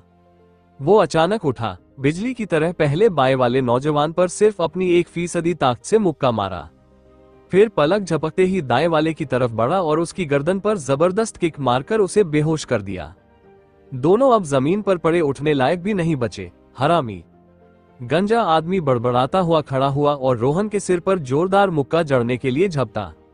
लेकिन उसका मुक्का पहुंचने से पहले ही रोहन की दाहिनी टांग पूरी ताकत से उसके शरीर पर लगी। उसका निचला धड़ ऊपर उठ गया और वो औंधे मुंह जमीन पर जा गिरा। बोलो, किसने भेजा तुम्हें? रोहन ठंडी नजरों से उसे घूरते हुए उसके पास झुक गया। मैं। गंजा आदमी गुस्से में जल रहा था। वो हाथों के बल उठने की कोशिश करने लगा, लेकिन इससे पहले कि वो सीधा बैठ पाता, रोहन ने उसकी चमकती गंजे सिर पर जबरदस्त थप्पड़ मारा, जिससे उसका चेहरा मिट्टी और धूल में जा धंसा। बोलेगा या नहीं? गुस्से से भरे गंजे चेहरे को घूरते हुए रोहन ने बार बार उस चिकनी तैलीय खोपड़ी पर थप्पड़ मारे। हर थप्पड़ के साथ उसका सिर फिर मिट्टी से टकराता और हर थप्पड़ के बाद वही सवाल, बोलो या नहीं। रोहन ने पूरे 10 बार ऐसा किया। 10 थप्पड़, 10 सवाल। आखिरकार गंजे आदमी ने दोनों हाथ उठाकर हार मान ली। तो किसने भेजा तुम्हें? रोहन ने फिर पूछा। मैं बताऊंगा। इस बार गंजा आदमी सच में डर गया था, और डरता क्यों ना। उसने अपनी जिंदगी में इतना निर्दयी और इतना ताकतवर इंसान कभी नहीं देखा था। गंजे आदमी ने दोनों हाथों से अपना सिर ढक लिया और धीरे धीरे ऊपर देखा। उसकी आवाज डर के मारे कांप रही थी। वो था तनिष्क। फौरन ही वो पीछे हट गया, मानो रोहन का एक और थप्पड़ पड़ने से डर रहा हो। तनिष्क? रोहन थोड़ा उलझन में बोला। वो पहाड़ी सामान खरीदने वाला तनिष्क। गंजा आदमी घबराकर जल्दी जल्दी बोला। वो? रोहन ने समझते हुए सिर हिलाया और पूछा, उसने तुम्हें बताया कि मेरे पास पैसे हैं? हाँ बिल्कुल। गंजा आदमी तुरंत सिर हिलाने लगा। तुम दोनों का रिश्ता क्या है? रोहन ने फिर पूछा। वो हमारे साथ पार्टनरशिप करना चाहता है। गांव में पहाड़ी सामान खरीदता है। अगर कोई अकेला और कमजोर दिखे तो हमें खबर कर देता है। ये रास्ता वैसे भी बहुत सुनसान है। गंजे आदमी ने जल्दी से समझाया। रोहन गुस्से से बोला, तो तुम लोग डाके डालते हो, बुरे काम करते हो? कितनी बार किया है ऐसा? गंजा आदमी चुप रहा, जवाब देने को तैयार नहीं। रोहन ने हाथ उठाया। गंजा आदमी तुरंत मुंह खोल बैठा। कई बार। धप। रोहन ने अचानक फिर उसे जोरदार थप्पड़ मारा। उसका चेहरा फिर मिट्टी में जा धंसा। तुमने कितने लोगों को नुकसान पहुंचाया है? गंजा आदमी मन ही मन रो पड़ा। मैंने तो जवाब दे दिया था, फिर भी थप्पड़ क्यों? क्या ये इंसान जरा भी तर्क कर सकता है? इस बार वो सिर उठाने की बजाय मिट्टी में मुंह छिपाकर पड़ा रहा। हाथ पांव तो तुम्हारे बहुत है ना? रोहन उसकी हालत देखकर झुंझलाया भी और हंसा भी। फिर बोला, जा अपने लोगों को बुला, मैं यहीं इंतजार कर रहा हूं। ये कहकर वो उठ खड़ा हुआ। ये सुनते ही गंजा आदमी ने सावधानी से रोहन को देखा और ये सुनिश्चित करने के बाद कि वो थोड़ा पीछे हट चुका है, फौरन उठकर वैन में जा कूदा। दोनों नौजवान भी लगभग साथ ही गाड़ी में घुसे और दरवाजा कसकर बंद कर दिया। हम सच में अपने लोगों को बुलाएं? गाड़ी में बैठे एक नौजवान ने डरते डरते पूछा। हाँ क्यों नहीं? गंजा आदमी गुस्से से चेहरा पोंछते हुए चिल्लाया। ये छोरा बहुत घमंडी है, इसे सबक सिखाना जरूरी है। इसके पास पैसे भी हैं और सबसे अहम, हमें पता लगाना है कि इसे जंगली जिनसेंग कहां से मिला। और हाँ, इसे मैं मिट्टी जरूर खिलाऊंगा। उसने गुस्से से रोहन की ओर घूरा, जो आराम से इधर उधर का नजारा ले रहा था। तीनों कुछ देर रुके। उन्होंने देखा कि रोहन न पुलिस बुला रहा है और न भाग रहा है। फिर उन्होंने तुरंत अपने लोगों को बुला लिया। 10 मिनट बाद गड़गड़ दूर से तेज इंजन की आवाज आई। एक वैन तेज रफ्तार से आकर रोहन से 3 मीटर दूर रुकी। गाड़ी का दरवाजा खुला। उसमें से 10 से ज्यादा आदमी निकल पड़े। उनमें सबसे आगे वही तनिष्क था, वो पहाड़ी सामान खरीदने वाला। निकम्मो, 3 लोग मिलकर भी एक छोरे को नहीं संभाल पाए। तनिष्क ने गाड़ी से उतरते ही थूक फेंका और गुस्से से रोहन को घूरा। फिर दूसरे वैन के पास जाकर गंजे आदमी और उसके दोनों साथियों को पुकारा। छोरे, पैसे निकाल दे, मेरे भाई तेरे पैसों से दावत उड़ाएंगे। तनिष्क ने रोहन के पास आते हुए कहा, बस इतने ही हो तुम लोग? रोहन ने सब पर नजर डाली और शांत स्वर में बोला, ठीक है, सबको एक साथ निपटाऊंगा। कितना घमंडी है। तनिष्क का चेहरा सख्त हो गया और उसकी आवाज ठंडी पड़ गई। चिंता मत करो, रोहन मुस्कुराकर बोला, तुम्हें सफाई का वक्त नहीं दूंगा, बस पीड़ा ही मिलेगी। ये कहते ही उनके जवाब देने से पहले ही रोहन सीधे भीड़ में घुस गया। उसके हाथ पांव एक साथ चले। धप धप धप, पलक झपकते ही कई आदमी जमीन पर गिर पड़े। ये देख तनिष्क डर गया। उसे समझ ही नहीं आया कि रोहन ने कैसे वार किया। बस एक पल में उसके 5 आदमी जमीन पर दर्द से कराह रहे थे। मारो, इसे खत्म करो, तनिष्क ने गुस्से में चिल्लाकर अपने लोगों को हमला करने का हुक्म दिया। अचानक बाकी सब रोहन पर टूट पड़े, लेकिन अगले ही पल रोहन उनकी घेराबंदी से बाहर निकल आया और फिर जबरदस्त वार किए। धप धप धप, कुछ ही सेकंड में सब ढेर। अब सिर्फ तनिष्क खड़ा रह गया। इस बार तनिष्क के होश उड़ गए। उसने चारों ओर देखा। उसके सभी लोग जमीन पर पड़े थे, अपनी अपनी टांगे पकड़कर दर्द से तड़प रहे थे। उनकी टांगे टूट चुकी थी। भाई। तनिष्क डरते डरते रोहन को देखता रहा। उसका शरीर झुक गया। मुस्कान मजबूरी भरी और कांपती आवाज में बोला, ऐसा मत करो, हम तो बस। लेकिन अपनी बात पूरी करने से पहले ही वो भागने लगा। रोहन ने नाक से घृणा भरी आवाज निकाली। उसने फौरन तनिष्क के कंधे को कसकर पकड़ लिया। हटाओ अपना हाथ। तनिष्क घबरा गया और चिल्लाया। पीठ रोहन की ओर किए हुए उसने दाएं हाथ को झटका और उसके हाथ में ठंडी चमक दिखाई दी। वो एक फोल्डिंग चाकू था। रोहन तुरंत साइड में हट गया और साथ ही अपने दाएं हाथ से उसे जोर से खींचकर जमीन पर गिरा दिया। फिर तेजी से उसका दायां पैर पकड़कर जोर से कुचल दिया। कड़क एक साफ आवाज आई। इस वार से तनिष्क की दाईं पिंडली टूट गई। जमीन पर पड़े तनिष्क ने दोनों हाथों से अपनी टांग पकड़ ली और दर्द से चीख पड़ा। रोहन झुककर उसके हाथों को अलग किया और उसकी हड्डी को सीधा कर दिया, जिससे फिर से कड़क की आवाज आई।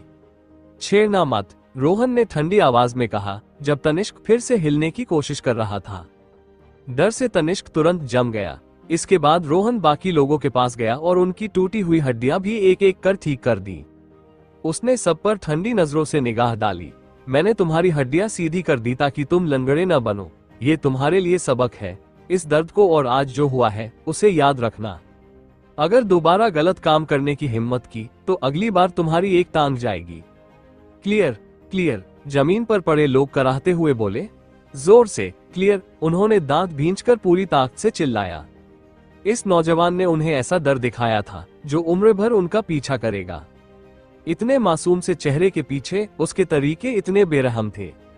उन्होंने ठान लिया कि अब कभी किसी मासूम दिखने वाले इंसान को परेशान नहीं करेंगे, बल्कि उनसे दूर ही रहेंगे, क्योंकि जो लोग बाहर से सीधे सादे और भले लगते हैं वही असली खौफनाक होते हैं। रोहन ने ठंडी नजरों से घूरा। वो वाहन तक गया। उसने कार का दरवाजा खोला और तलाशी शुरू की। उसे काफी नकद मिला और वो जड़ी बूटियां भी जो उसने थोड़ी देर पहले बेची थी। पैसे और सारी जड़ी बूटियां लेकर वह झुककर तनिष्क की जेब से मोबाइल निकाला और 120 पर कॉल किया। एम्बुलेंस थोड़ी देर में आ जाएगी, यहीं रुके रहना वरना हमेशा के लिए लंगड़े हो जाओगे। इसके बाद रोहन पैसे और जड़ी बूटियां लेकर गांव की ओर निकल पड़ा। गांव पहुंचकर उसने चोरी छिपे पैसे और जड़ी बूटियां बूढ़ों, अनाथों, विधवाओं और गरीबों में बांट दी। जड़ी बूटियां उसने अपने पास रख ली और साथ ही 50,000 रुपये भी। ये पैसे गलत तरीके से कमाए हुए माने जा सकते थे, लेकिन उसके पास कोई और रास्ता नहीं था। उसे पैसों की सख्त जरूरत थी। वो इन्हें इस्तेमाल करने के लिए मजबूर था। जैसे ही उसके पास 3 लाख हो जाएंगे वो अपनी कमाई से इसका दोगुना दान कर देगा। अभी उसके पास और कोई विकल्प नहीं था। उसे जल्दी ही कदम उठाना था। पैसे गांव वालों को गुपचुप देने के बाद रोहन ने एक पर्यटक की गाड़ी पकड़ ली और उज्जैन वापस निकल पड़ा।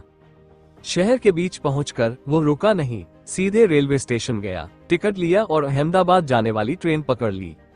ट्रेन में नेशनल डे की छुट्टियां अभी लंबी थी, इसलिए अहमदाबाद लौटने वाली ट्रेन में ज्यादा लोग नहीं थे। रोहन अपनी सीट पर बैठा आंखें बंद करके आराम कर रहा था। हम पहले कहीं मिले हैं, याद है? यात्रा शुरू होने के 30 मिनट बाद ही उसका मोबाइल अचानक बज उठा। रोहन ने आंखें खोली और फोन निकाला। कॉल विनोद की थी। कॉल कनेक्ट होते ही रोहन मुस्कुराते हुए बोला, अब क्या दिखावा करने वाले हो? सबसे छोटे, विनोद घबराहट में चिल्लाया। ईशानी घायल हो गई है। क्या? रोहन तुरंत सीधा बैठ गया। उसी जगह चोट लगी है जो पिछली बार मुड़ी थी, इस बार फिर से मुड़ गई। वो तो खड़ी भी नहीं हो पा रही। दर्द से उसका चेहरा बिल्कुल सफेद पड़ गया है। जल्दी बताओ क्या करना है। ये सुनकर रोहन की भौहें तुरंत सिकुड़ गईं। वो अच्छी तरह जानता था किसी अधूरी ठीक हुई चोट पर नई चोट पड़ना बेहद खतरनाक हो सकता है। ये सोचते ही रोहन बेचैन हो उठा। सबसे छोटे, जल्दी बताओ, हम में से कोई छूने की हिम्मत नहीं कर रहा। तुम्हें अनुभव है, हमें सिखाओ कैसे उसका इलाज करें। विनोद ने घबराते हुए पूछा। ये सुनकर रोहन ने गहरी सांस ली और कहा, मैं माउंट टाई में हूँ, मैं आ रहा हूँ, जल्दी पेटीएम पर लोकेशन भेजो। तुम माउंट टाई में हो? विनोद हैरान रह गया। समय बर्बाद मत करो, लोकेशन भेजो। रोहन ने सीधे कॉल काट दिया। उसने डिब्बे में बैठे लोगों की ओर नजर डाली। थोड़ा सा झिझका, लेकिन ज्यादा सोचा नहीं। उसने दाएं हाथ से खिड़की नीचे खींची। और ट्रेन से बाहर छलांग लगा दी। इस बार ट्रेन के यात्री दंग रह गए, खासकर पास बैठी एक लड़की जो तुरंत खड़ी हो गई और खिड़की से बाहर झांकने लगी। उसका चेहरा डर से सफेद पड़ गया था। बाकी लोग भी तुरंत वहां दौड़ पड़े। सभी बुरी तरह सहम गए। हे भगवान, ये तो ट्रेन थी। भले ही खिड़की और जमीन के बीच की ऊंचाई बहुत नहीं थी, लेकिन इतनी तेज रफ्तार से कूदना तो जानलेवा हो सकता था। लेकिन डरे हुए यात्रियों ने खिड़की से बाहर सिर निकाला, मगर रोहन कहीं दिखाई नहीं दिया, जैसे वह गायब हो गया हो। दूसरी ओर ट्रेन से कूदने के बाद रोहन बिजली की तरह शहर की ओर भागने लगा और मोबाइल पर विनोद की लोकेशन चेक की। Colourful stone creek. विनोद की लोकेशन माउंट टाई के कलरफुल स्टोन क्रीक पर थी।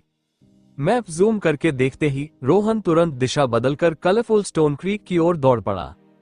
आधा घंटा बाद कलरफुल स्टोन क्रीक पहुंचकर रोहन ने दूर से विनोद और बाकी साथियों को देखा। भीड़ ज्यादा होने के कारण रोहन ने रफ्तार धीमी की और उनकी ओर दौड़ा। इधर दूर से रोहन को देखते ही विनोद ने हाथ हिलाते हुए चिल्लाया। रोहन को आते देख घबराए हुए ग्रुप ने कुछ राहत की सांस ली। कैसी है हालत? भीड़ में घुसते ही रोहन तुरंत ईशानी के सामने बैठ गया और पूछा। मैं ठीक हूँ, रोहन को देखते ही ईशानी ने हल्की सांस लेते हुए कहा और दर्द से भरी आंखों के बावजूद उसने नजाकत से मना कर दिया, मानो वो रोहन को चिंता में नहीं डालना चाहती थी। ठीक हो? रोहन ने हाथ बढ़ाकर ईशानी का टखना पकड़ा। सटीक स्पर्श। उसने कुछ देर तक जांच की। रोहन ने राहत की सांस ली। शुक्र है, चोट बहुत गंभीर नहीं थी और बार बार की चोट का खतरा भी नहीं था। पिछली बार की तरह टखने की हड्डी खिसक गई है और लिगामेंट खींच गया है, रोहन ने संक्षेप में समझाया और आगे बोला, मैं पहले हड्डी ठीक कर देता हूँ। ईशानी कुछ कह पाती उससे पहले ही रोहन के हाथ काम करने लगे। क्लिक, टखने की हड्डी सेट हो गई, हड्डी ठीक कर दी है, रोहन ने कहा, अभी भी ईशानी का पैर पकड़े हुए। मैं, दर्द तो चला गया? ईशानी बुदबुदाई, मुझे पता है। रोहन ने सिर हिलाया, अभी भी उसका पैर छोड़ा नहीं। दर्द से सफेद पड़ा ईशानी का चेहरा अब हल्का लाल हो गया। वो समझ नहीं पा रही थी कि क्या कहे। ओह! विनोद और उसके दोनों साथियों की अगुवाई में सबने तुरंत शोर मचाना शुरू कर दिया, लेकिन रोहन को परवाह ही नहीं थी। काफी देर बाद उसने ईशानी का पैर धीरे से नीचे रखा। असल में हड्डी सीधी करने के बाद रोहन ने गुपचुप अपनी आंतरिक क्यूई को चलाना शुरू कर दिया था ताकि उसके खून का बहाव ठीक हो और सूजन कम हो सके। चोट पिछली बार जैसी ही थी, लेकिन इस बार टखने के जोर से मुड़ने की वजह से खून इकट्ठा हो गया था। वो ईशानी का पैर उठाकर बैठा था ताकि उसकी आंतरिक क्यूई जमा खून को फैलाने में मदद कर सके और चोट और न बढ़े। सब ठीक है, ईशानी का पैर नीचे रखते हुए रोहन ने कहा। थैंक्स। ईशानी ने हल्का सिर हिलाया और उसकी आंखों में जिज्ञासा सी चमक गई। जब रोहन उसका पैर पकड़े था तो बहुत दर्द हो रहा था, लेकिन जैसे ही उसने पैर छोड़ा तुरंत आराम मिल गया और दर्द लगभग गायब हो गया। साथ ही टखने के चारों ओर हल्की गर्माहट भी महसूस हो रही थी। कैसा लग रहा है? ठीक हो? देविका आगे आई और ईशानी के पास झुककर पूछा, साथ ही रोहन की ओर भी नजर डालती रही। वो सच में ठीक है ना? हड्डी अपनी जगह आ गई है, लेकिन लिगामेंट पिछली बार से ज्यादा खींच गया है, कुछ समय तक वो चल नहीं पाएगी, रोहन ने जवाब दिया। मतलब अभी भी नहीं चल सकती? देविका ने भौहें सिकोड़ते हुए कहा, तो फिर मैं तुम्हें बैसाखी ला दूं या व्हीलचेयर खरीद दूं? जरूरत नहीं, ईशानी ने होंठ काटकर सिर हिला दिया और सबकी ओर देखते हुए कहा। सॉरी, तुम्हें परेशान कर दिया। मेरी हालत ऐसी है कि अगर यहाँ रुकी तो सबको बोझ बनोगी। मैंने ये जगह देख भी ली और मजा भी कर लिया। अब अच्छा होगा कि मैं वापस कॉलेज चली जाऊं। ये बेहतर होगा, रोहन ने सिर हिलाकर कहा। मैं भी वापस कॉलेज ही जा रहा हूं, मैं तुम्हें छोड़ दूंगा। उनके पास खड़े विनोद और जतिन ने ये सुनकर जोर से हंसी दबाए। उनकी हंसी बहुत ही शरारती थी। वापस जाना ठीक है, लेकिन तुम्हारी आवाज में इतनी जल्दी क्यों? विनोद और जतिन ही नहीं, देविका, किरण, भूमि और ईशानी की सहेलियां भी मन ही मन हंसने लगी। भीड़ में विजय का चेहरा उतर गया। इशू, मैं तुम्हारे साथ चलूंगा। वो आगे बढ़ा और ईर्ष्या से भरे स्वर में बोला, तुम्हारी चोट काफी गंभीर है, मैं बहुत फिक्रमंद हूँ।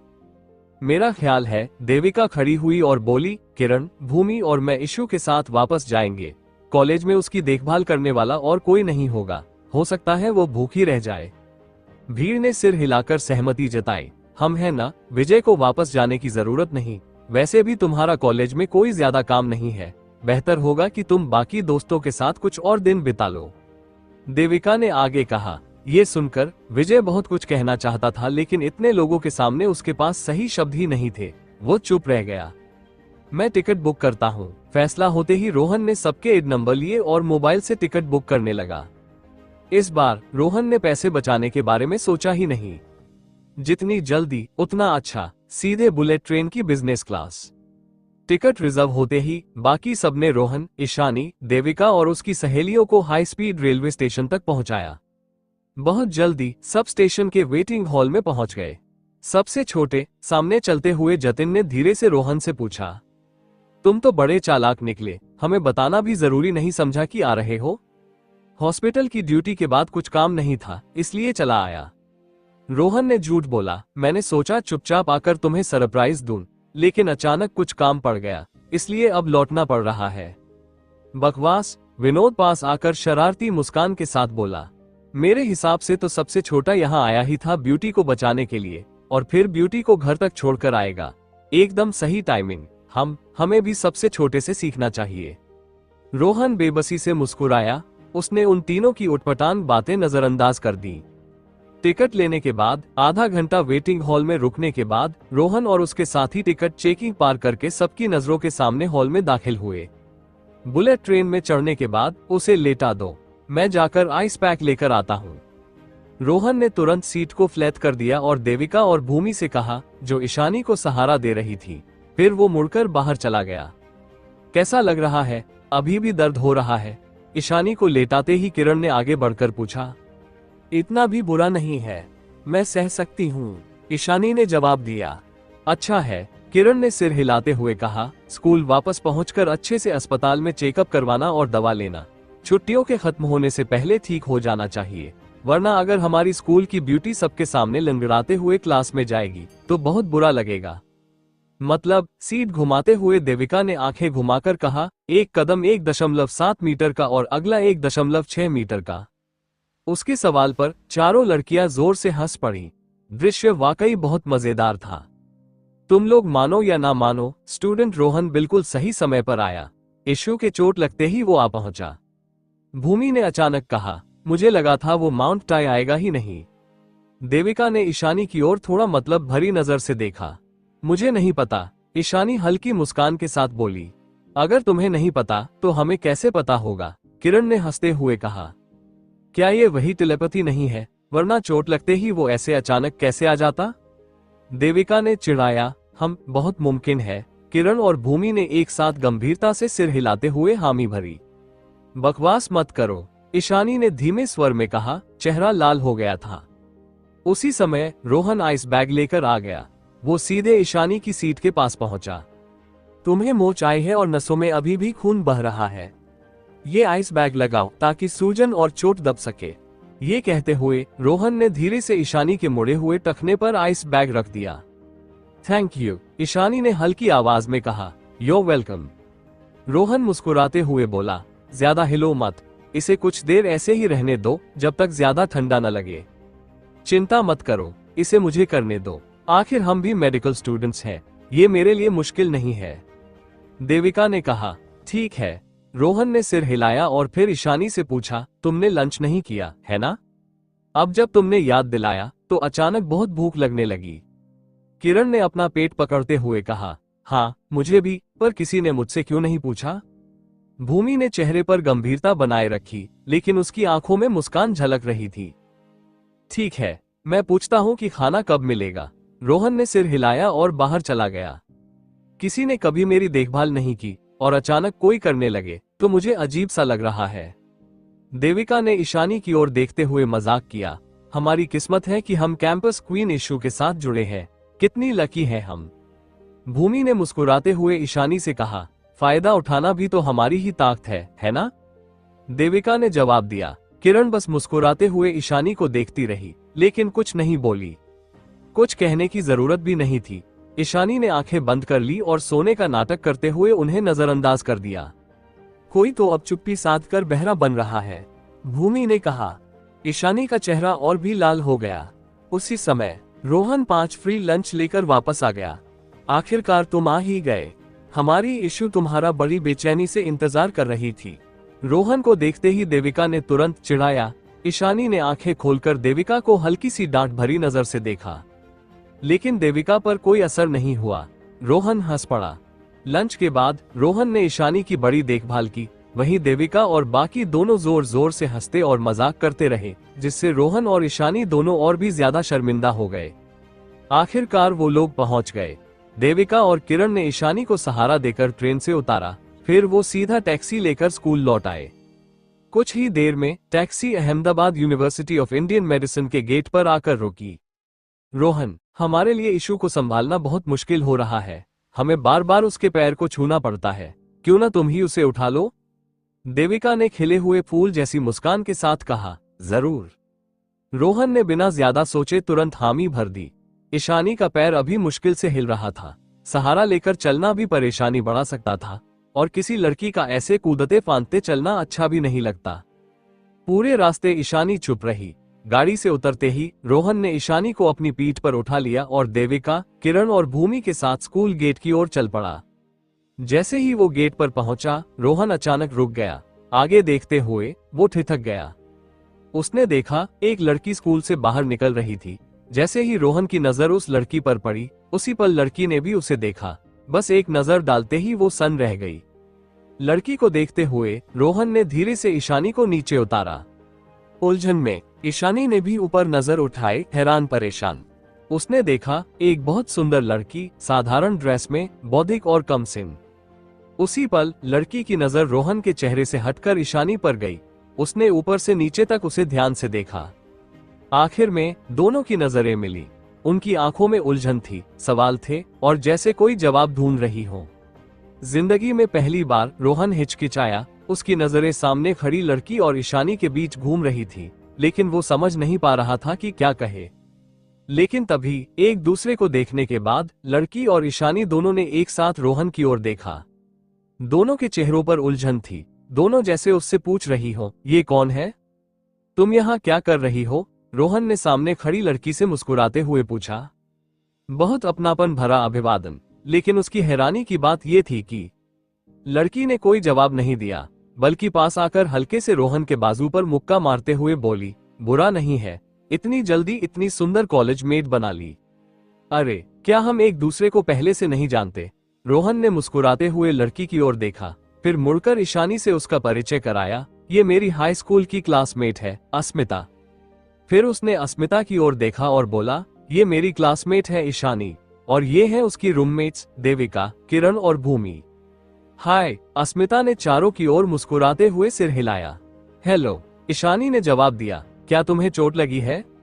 औपचारिक अभिवादन के बाद अस्मिता ने ईशानी के लाल और सूजे हुए टखने की तरफ देखा और फिर रोहन से कहा, इसे काफी बुरी चोट लगी है, जल्दी से इसे वापस ले जाओ। तुम्हारी वजह से हम लेट हो गए।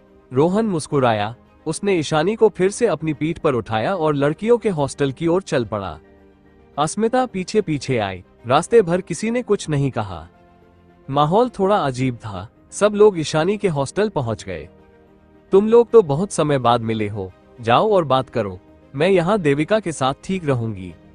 बिस्तर पर लेटते ही ईशानी ने मुस्कुराकर कहा, ठीक है, मैं कल तुमसे मिलने आऊंगा। थोड़ा सोचकर रोहन ने सिर हिलाते हुए कहा, हालांकि छुट्टियां थी, फिर भी कुछ स्टूडेंट स्कूल में थे। ऐसे में किसी का उसे लड़कियों के हॉस्टल में देखना अच्छा नहीं लगता, खासकर वो मिडिल एज्ड हॉस्टल मैनेजर जो उनकी खुद की मां से भी ज्यादा सख्त थी। लड़कियों के हॉस्टल से बाहर निकलते ही, अब कहाँ चलना है? रोहन ने अस्मिता से पूछा। तुम्हारे स्कूल का स्पोर्ट्स ग्राउंड, चलते चलते बातें करेंगे। अस्मिता ने मुस्कुराते हुए जवाब दिया। ठीक है। रोहन ने सिर हिलाया। दोनों स्पोर्ट्स ग्राउंड की ओर बातें करते हुए बढ़े। तुम कब पहुंची? रोहन ने अस्मिता की ओर देखते हुए पूछा। मंडे। अस्मिता ने मुस्कुराकर जवाब दिया और सिर थोड़ा टेढ़ा करके रोहन को देखते हुए बोली, मैं तुम्हें सरप्राइज देना चाहती थी। फिर मुझे स्कूल गेट पर एक स्टूडेंट मिला जो तुम्हें जानता था। वो मुझे तुम्हें ढूंढने ले गया, लेकिन काफी देर बाद पता चला कि तुम स्कूल में ही नहीं थे। फिर मैंने पास के होटल में रुकने का फैसला किया और तुम्हारे लौटने का इंतजार किया। तुम्हारा लंबा इंतजार अब काम आ गया, मैं वापस आ गया हूँ। रोहन हंसा। हाँ, वो भी एक खूबसूरत लड़की को पीठ पर उठाए हुए। अस्मिता की आंखों में एक पल को अनजानी कड़वाहट झलकी, फिर उसने मुस्कुराकर विषय बदल दिया। जानते हो, जब तुम नहीं मिले तो मैंने न तो कॉल किया और न ही यहाँ से गई। क्यों? नहीं, रोहन ने ईमानदारी से सिर हिलाया, क्योंकि मुझे यकीन था कि मैं तुमसे मिलूंगी। अस्मिता ने मीठी मुस्कान के साथ कहा, देखो हम मिल ही गए। रोहन बस मुस्कुरा दिया, जवाब नहीं दिया, सोचा नहीं था। अस्मिता ने ईशानी का जिक्र ज्यादा नहीं छेड़ा। स्कूल शुरू हुए अभी 1 महीना भी नहीं हुआ और तुम पहले से ही पूरे कैंपस में मशहूर हो गए। रोहन ने हैरानी से अस्मिता को देखा। उसे समझ नहीं आया कि उसने ये सब कैसे जाना। स्कूल पहुंचने के बाद मैंने बीबीएस देखा। पूरा फोरम तुम्हारे बारे में भरा हुआ था। तुम्हारी रैंक भी काफी ऊपर है, अस्मिता ने समझाया। रोहन हल्का सा हंस पड़ा। पहले स्कूल मिड ऑटम पार्टी, फिर स्टार्ट ऑफ टर्म सेरेमनी और आखिर में क्लब एक्टिविटीज, 3 गाने और 1 टैलेंट शो। तुम्हारे प्रदर्शन ने सबको हिला दिया।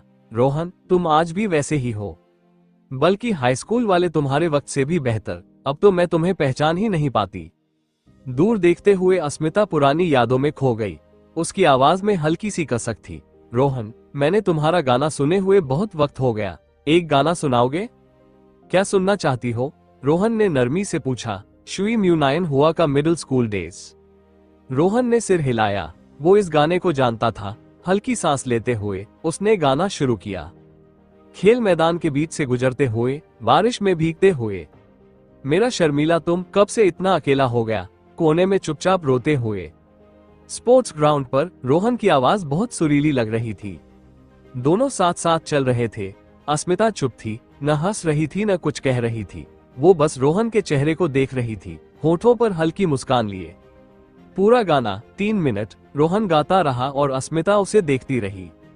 उसकी आंखें एक पल के लिए भी उससे नहीं हटी, जैसे वो पूरी तरह रोहन की आवाज में डूबी हुई थी, या शायद सिर्फ उसके साथ होने के पल का आनंद ले रही थी।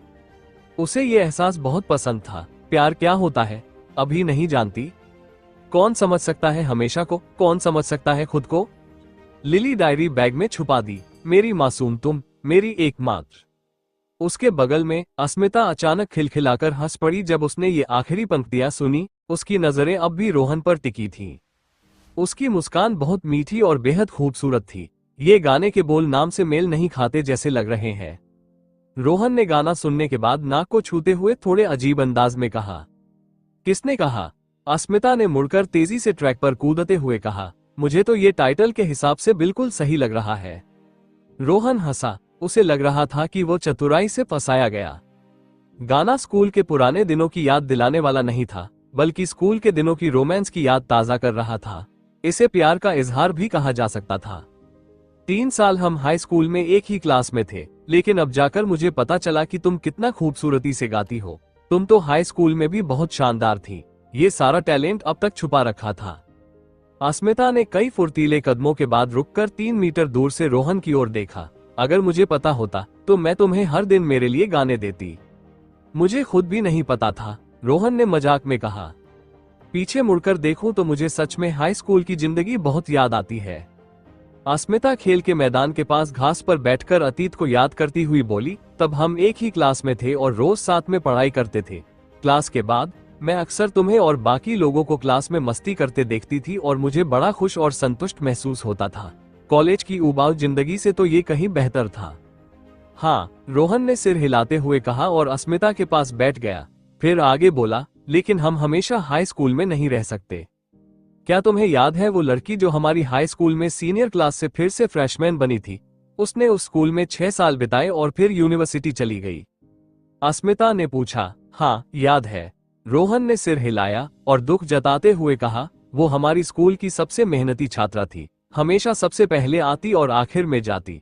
लेकिन दुर्भाग्य से उसे मानसिक चुनौतियां थी और फिर भी उसकी पढ़ाई अच्छी थी। तुमने थोड़े समय के लिए उसकी पढ़ाई में मदद की थी ना? हाँ, अस्मिता ने सिर हिलाया। हर दिन स्कूल के बाद मैं पहले तुम्हारे साथ क्लासरूम में अपना होमवर्क पूरा करती, फिर उसे अतिरिक्त पढ़ाई देती। आखिर में उसकी यूनिवर्सिटी की ड्रीम सच हो गई। तुमने कमाल का काम किया, रोहन ने मुस्कुराते हुए तारीफ की। उसने ये नहीं बताया कि वो उसके दिमाग को खोलने में मदद भी करता था। जब भी हम इसके बारे में बात करते हैं मुझे हंसी आती है, रोहन ने आगे कहा। हर दिन हम क्लासरूम में होमवर्क करते, जब कैफेटेरिया में खाने जाते तो वहां के कर्मचारी साफ सफाई कर रहे होते। पूरे कैफेटेरिया में सिर्फ हम दोनों होते, उस समय याद करते हुए बड़ा अजीब लगता था। तुम उस समय अजीब महसूस करते थे? अस्मिता ने पूछा। उस समय रोहन एक पल के लिए चुप रह गया। उस समय उसे बिल्कुल भी अजीब नहीं लगा था। कौन अपने पुराने किए गए कामों पर शर्मिंदा नहीं होता? मुझे बिल्कुल भी शर्मिंदगी नहीं हुई, अस्मिता मुस्कुराते हुए बोली। उस समय बिल्कुल नहीं, रोहन ने सिर हिलाया और जोड़ा, वरना हम इतनी आसानी से यूनिवर्सिटी में कैसे पहुंच पाते? सब उस समय की हमारी मेहनत की वजह से था। अगर वो दिन नहीं होते तो शायद तुम शहर की कॉलेज एंट्रेंस में पहली नहीं आती। तुम्हारी नम्रता की वजह से, अस्मिता ने रोहन की आंखों में देखकर हैरानी जताते हुए कहा। मुझे अभी भी समझ नहीं आता, तुम इतनी तेजी से पढ़ सकते थे और तुम्हारे रिजल्ट इतने अच्छे थे, फिर भी मैं कॉलेज एंट्रेंस में पहली कैसे हुई? बुरा लक, रोहन ने मुस्कुराते हुए कहा। मुझे यकीन नहीं। अस्मिता ने सिर हिलाया और कहा, तुम बहुत नम्र थे, मैं कोई दया नहीं दिखाती। रोहन हंसा। उस समय वो ज्यादा ध्यान आकर्षित नहीं करना चाहता था, इसलिए उसने अपने रिजल्ट्स को नियंत्रित रखा। उसने कॉलेज एंट्रेंस एग्जाम में पहला स्थान हासिल करने के बारे में कभी नहीं सोचा। मुझे तुमसे एक सवाल पूछना है, अस्मिता ने कहा। क्या सवाल है? रोहन ने पूछा। हाई स्कूल में तुम्हारे 3 सालों में सबसे बेवजह या अनुचित काम कौन सा था जो तुमने किया? अस्मिता ने हंसते हुए कहा। उसकी आंखों में एक निश्चितता थी, जैसे उसे जवाब पहले से पता हो। ये, रोहन ने थोड़ी सोच के बाद मुस्कुराते हुए कहा, मुझे लगता है वो है क्लासरूम की खिड़की के बाहर भौरा के घोंसले को छेड़ना। तुम्हारा क्या? डीन से बहस करना मेरा होगा, अस्मिता ने जवाब दिया।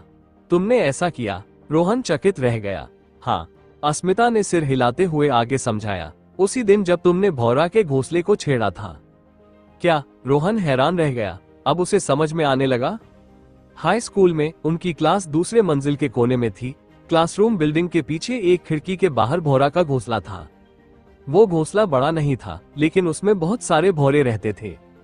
वे सभी जहरीले थे। अगर खिड़की खुली रहती तो वे लगभग रोज क्लास में उड़कर आ जाते और खिड़की के पास बैठी हुई अस्मिता को परेशान करते। पढ़ाई पर ध्यान देने के लिए अस्मिता हर दिन खिड़की बंद रखती, भले ही उसे पसीना आ रहा हो। इस वजह से रोहन ने स्कूल के बाद क्लासरूम बिल्डिंग के पीछे छोड़ी गई ड्रेनेज डिच में मिली एक बांस की छड़ी से उस भौरे के घोंसले को छेड़ने का मौका ढूंढा। क्लास के जिम्मेदार शिक्षक ने उसे डांटा और डीन को इसकी रिपोर्ट देने की धमकी दी। अंत में मामला तय नहीं हुआ।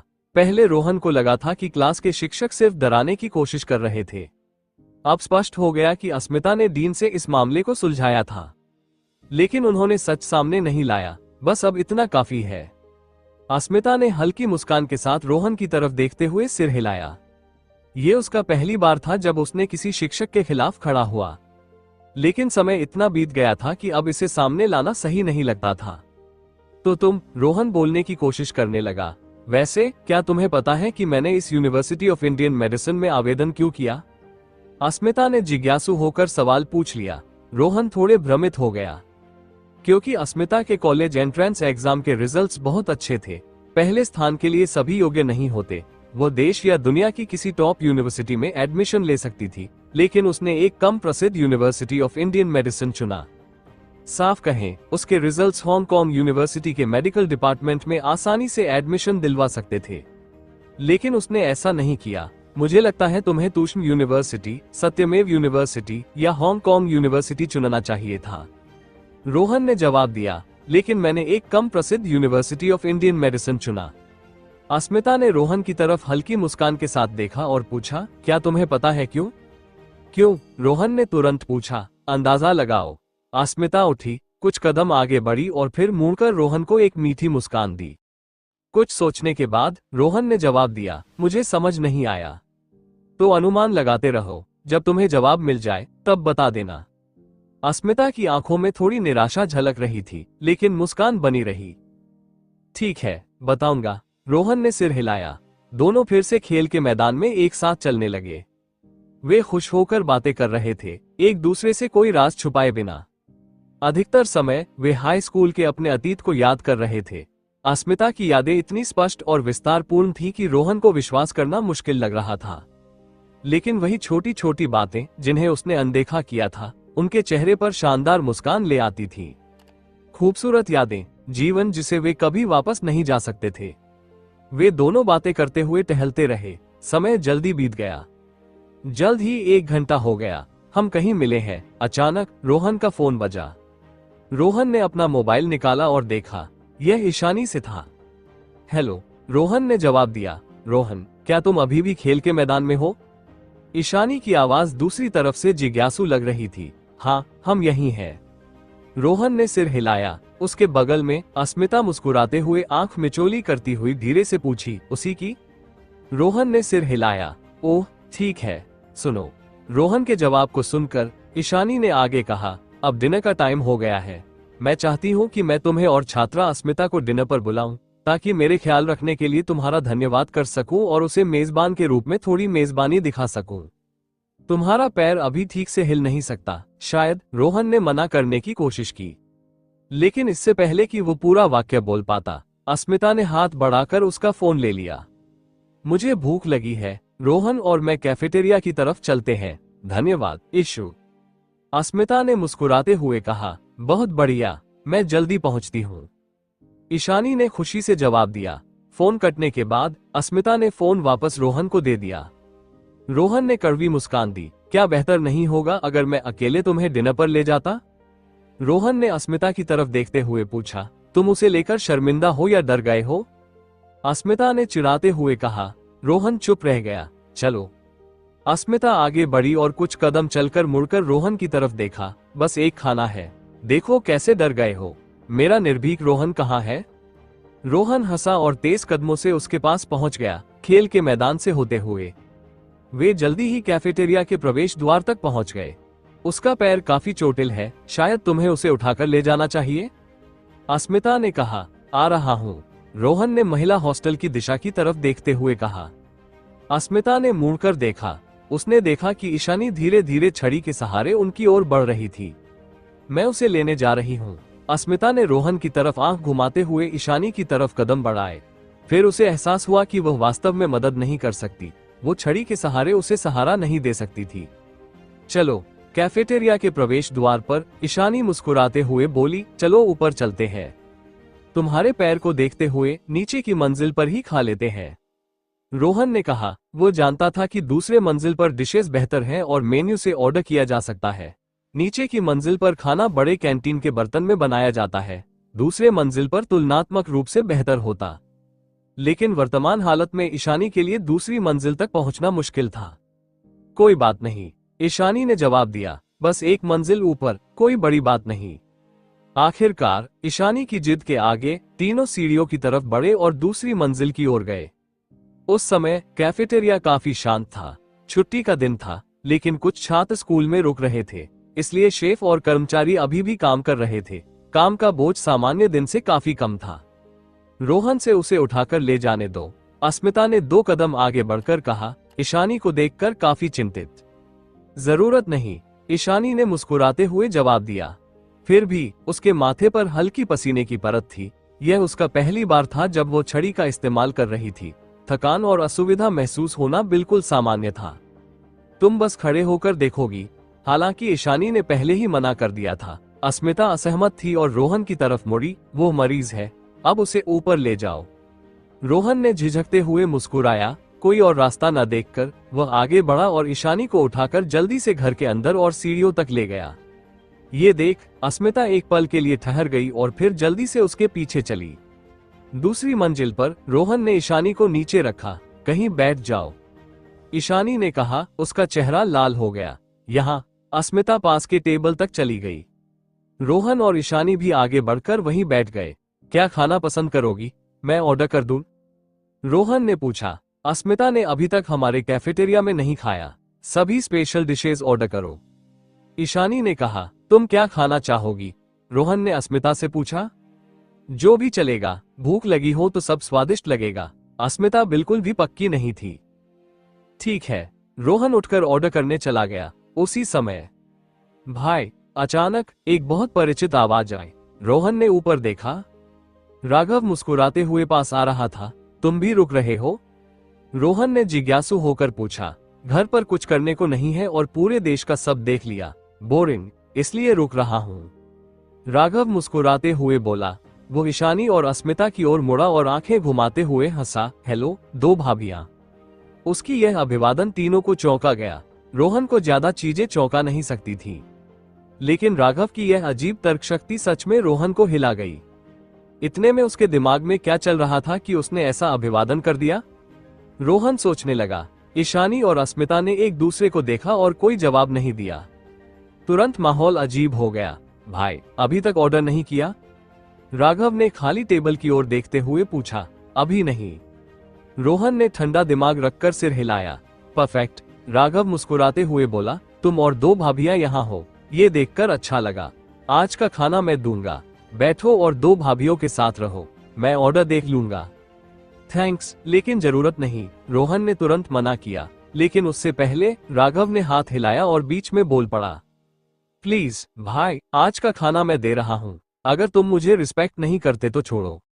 उसके बाद वो ऑर्डर करने चला गया, रोहन का जवाब पाने का इंतजार किए बिना। ये देखकर रोहन चुपचाप बैठ गया। तुम्हारा भाई मजेदार है, अस्मिता ने जिज्ञासु मुस्कान के साथ कहा। इतना समय चला और कभी बताया ही नहीं कि तुम्हारा छोटा भाई भी है। ये राघव है, एक रिच किड, मैंने इसे काबू में कर रखा है, इसलिए यह मुझे भाई बुलाता है। रोहन ने समझाया। समझ गई।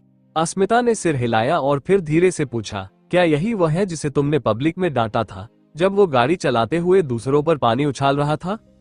दूसरे शायद उस धुंधली तस्वीर में नायक को पहचान न पाते, लेकिन उसे तुरंत पता चल गया कि यह रोहन था। इस रोहन ने हाई स्कूल में कई न्यायपूर्ण काम किए थे। हाँ, वही है, रोहन ने हंसते हुए कहा। लेकिन असल में यह उसकी गलती नहीं थी, यह उसके ड्राइवर की वजह से हुआ। इसका ज्यादा लेना देना नहीं था। मुझे लगता है ये ठीक लग रहा है, अस्मिता ने सिर हिलाया। वैसे, रोहन ने ईशानी की तरफ देखते हुए पूछा, तुम्हारी रूममेट्स कहाँ है, उन्हें क्यों नहीं बुलाया? वे पहले ही खा चुके हैं, ईशानी ने उत्तर दिया। उसकी आवाज ज्यादा भरोसेमंद नहीं थी।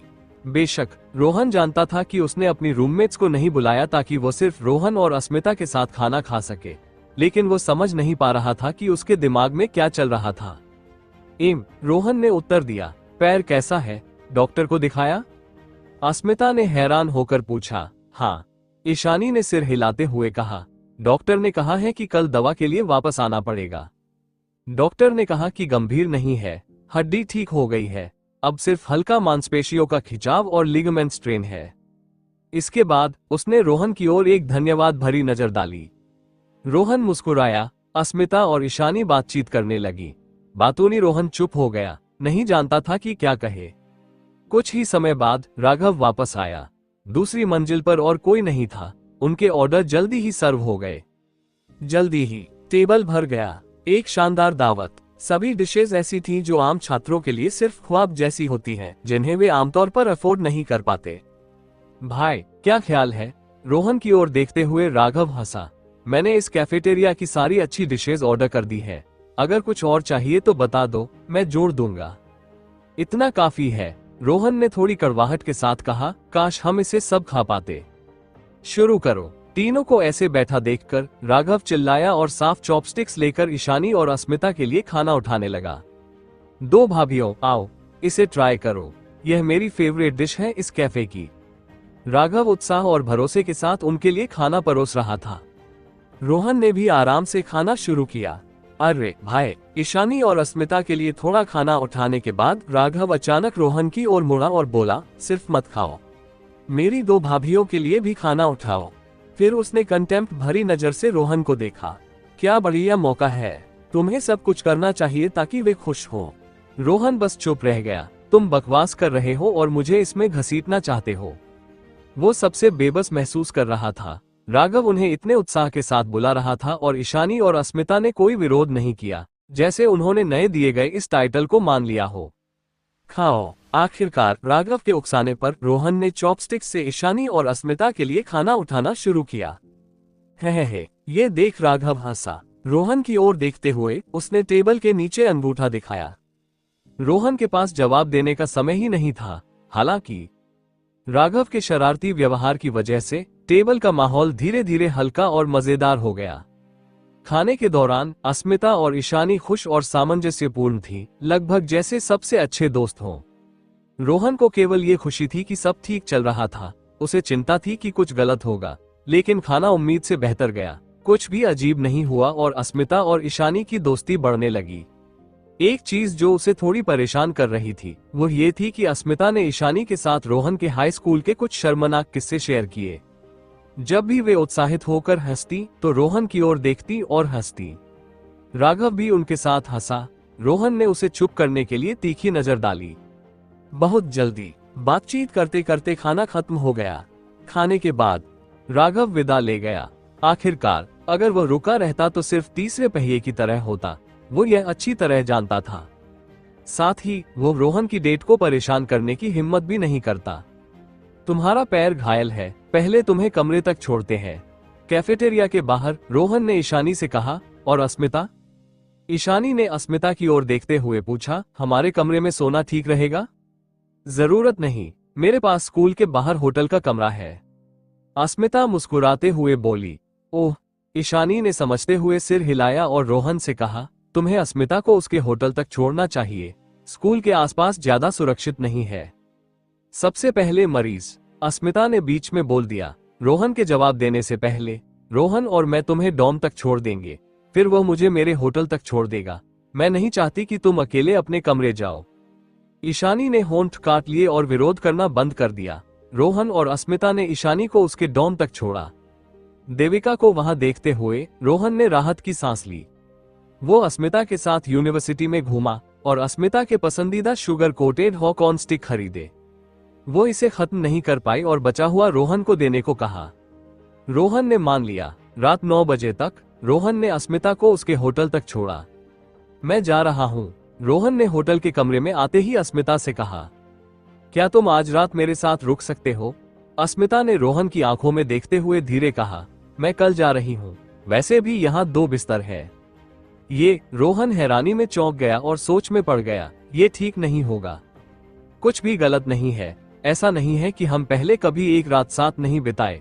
हमारे सेकंड ईयर की समर हॉलीडेज में हम पैसे की कमी के बावजूद बीजिंग निकल गए थे और एक ही कमरे में सोए थे। अस्मिता ने रोहन की आंखों में देखा, बिना हिले डुले। वो एक अलग स्थिति थी और यह पूरी तरह अलग है। उस समय हमारे पास कोई और विकल्प नहीं था। रोहन ने झिझकते हुए मुस्कुराया। उसकी नजरें थोड़ी हटी। मैं उस खूबसूरत याद को फिर से जीना चाहता हूँ, रुको प्लीज। अस्मिता लगभग विनती कर रही थी। कुछ पल की हिचकिचाहट के बाद रोहन ने दांत पीसकर कहा, ठीक है। अस्मिता खुशी से हंसी। वो उछली और दीवार के पास वाले बिस्तर की ओर इशारा किया, ये तुम्हारा। फिर खिड़की के पास वाले बिस्तर की ओर इशारा किया, और यह मेरा। ठीक है, रोहन मुस्कुराया। दोनों बिस्तर बांट लिए गए और वे नहाने लगे।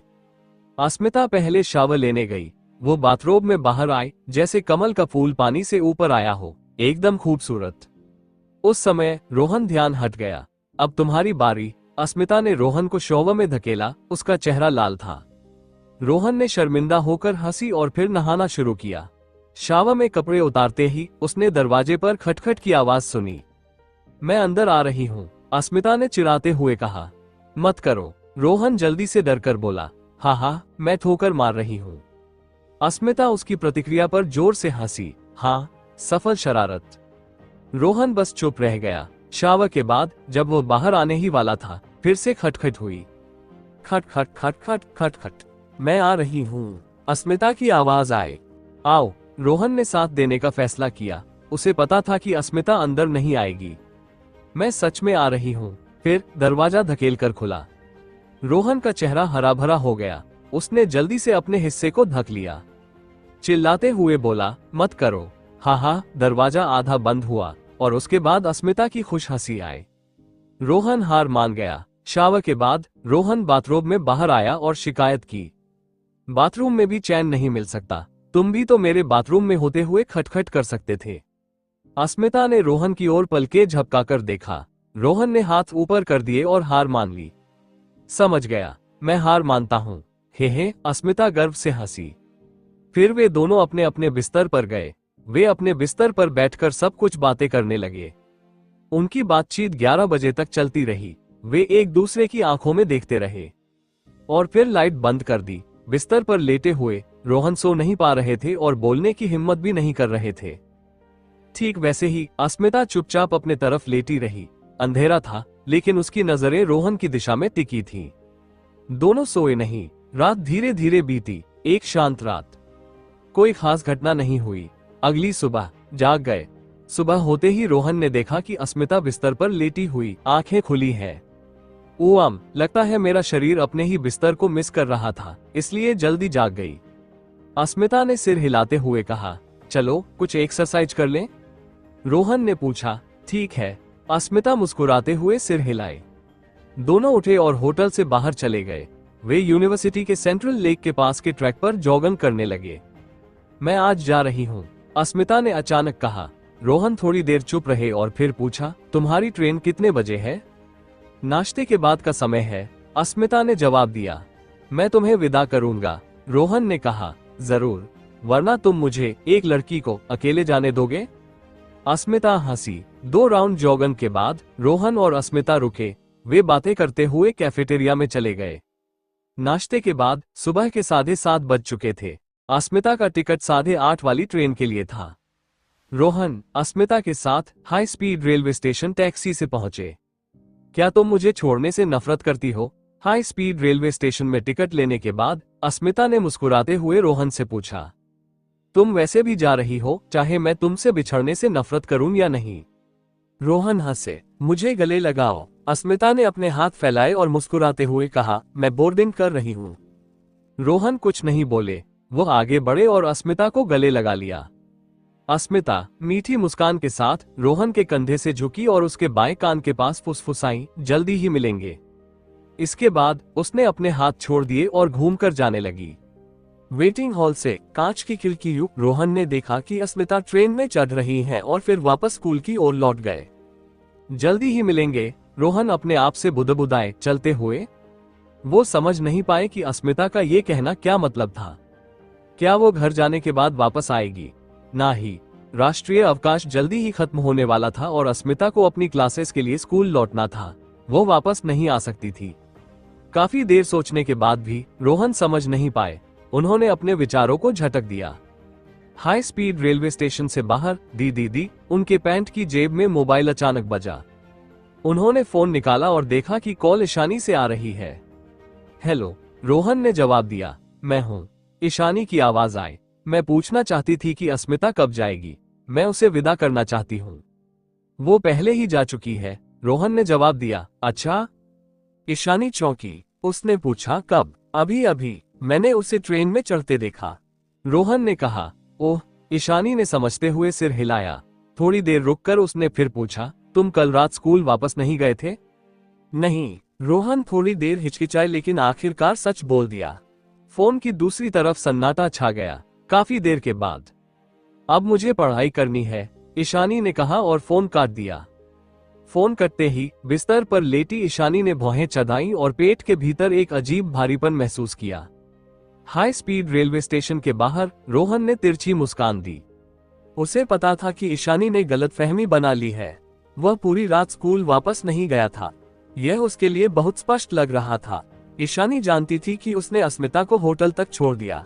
वह जगह कैसी थी? एक होटल। वह स्कूल वापस नहीं गया तो जाहिर है उसने होटल में रुका होगा।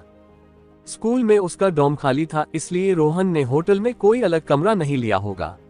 अगर उसने कोई और कमरा नहीं लिया तो वह जरूर अस्मिता के कमरे में सोया होगा।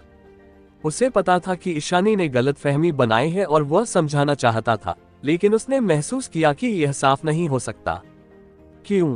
कैसे समझाए? वह समझा सकता था, लेकिन क्या ईशानी इसे समझ पाएगी? एक लड़की के साथ अकेले रात बिताना, कोई भी लड़की इसके बारे में क्या सोचेगी? रोहन ने आसमान की ओर देखा और कड़वी हंसी दी। उसने तय किया कि सब कुछ पीछे छोड़ देगा। पहले उसे धरती के खजाने का काम निपटाना होगा। वह तिरछी मुस्कान के साथ टैक्सी लेकर वापस स्कूल आया। राष्ट्रीय अवकाश जल्दी ही खत्म होने वाला है, मुझे जल्दी करनी होगी। स्कूल में लौटकर रोहन ने अपना बैग लिया और फिर से निकल पड़ा। उसके बैग में कुछ गैनोडर्मा और जंगली जिनसेंग थे। वह उन्हें फार्मेसी में बेचने का प्लान कर रहा था। दूसरी जगह के लोग इसके बारे में ज्यादा नहीं जानते होंगे। उसे किसी इंडियन फार्मेसी को ढूंढना था। स्कूल के गेट से बाहर निकलते हुए रोहन मोबाइल पर इंडियन फार्मेसी सर्च करने में व्यस्त था। थोड़ी देर बाद उसे शिडे फार्मेसी नाम की फार्मेसी मिली, जिस पर लिखा था 100 साल से भी पुराना इंडियन मेडिसिन स्टोर। रिव्यू काफी अच्छे थे और यह फार्मेसी यूनिवर्सिटी से ज्यादा दूर नहीं थी, केवल कुछ किलोमीटर। रोहन ने टैक्सी लेने की बजाय चलकर वहां पहुंचना तय किया। बेशक एक सामान्य इंसान से कहीं तेज रफ्तार में।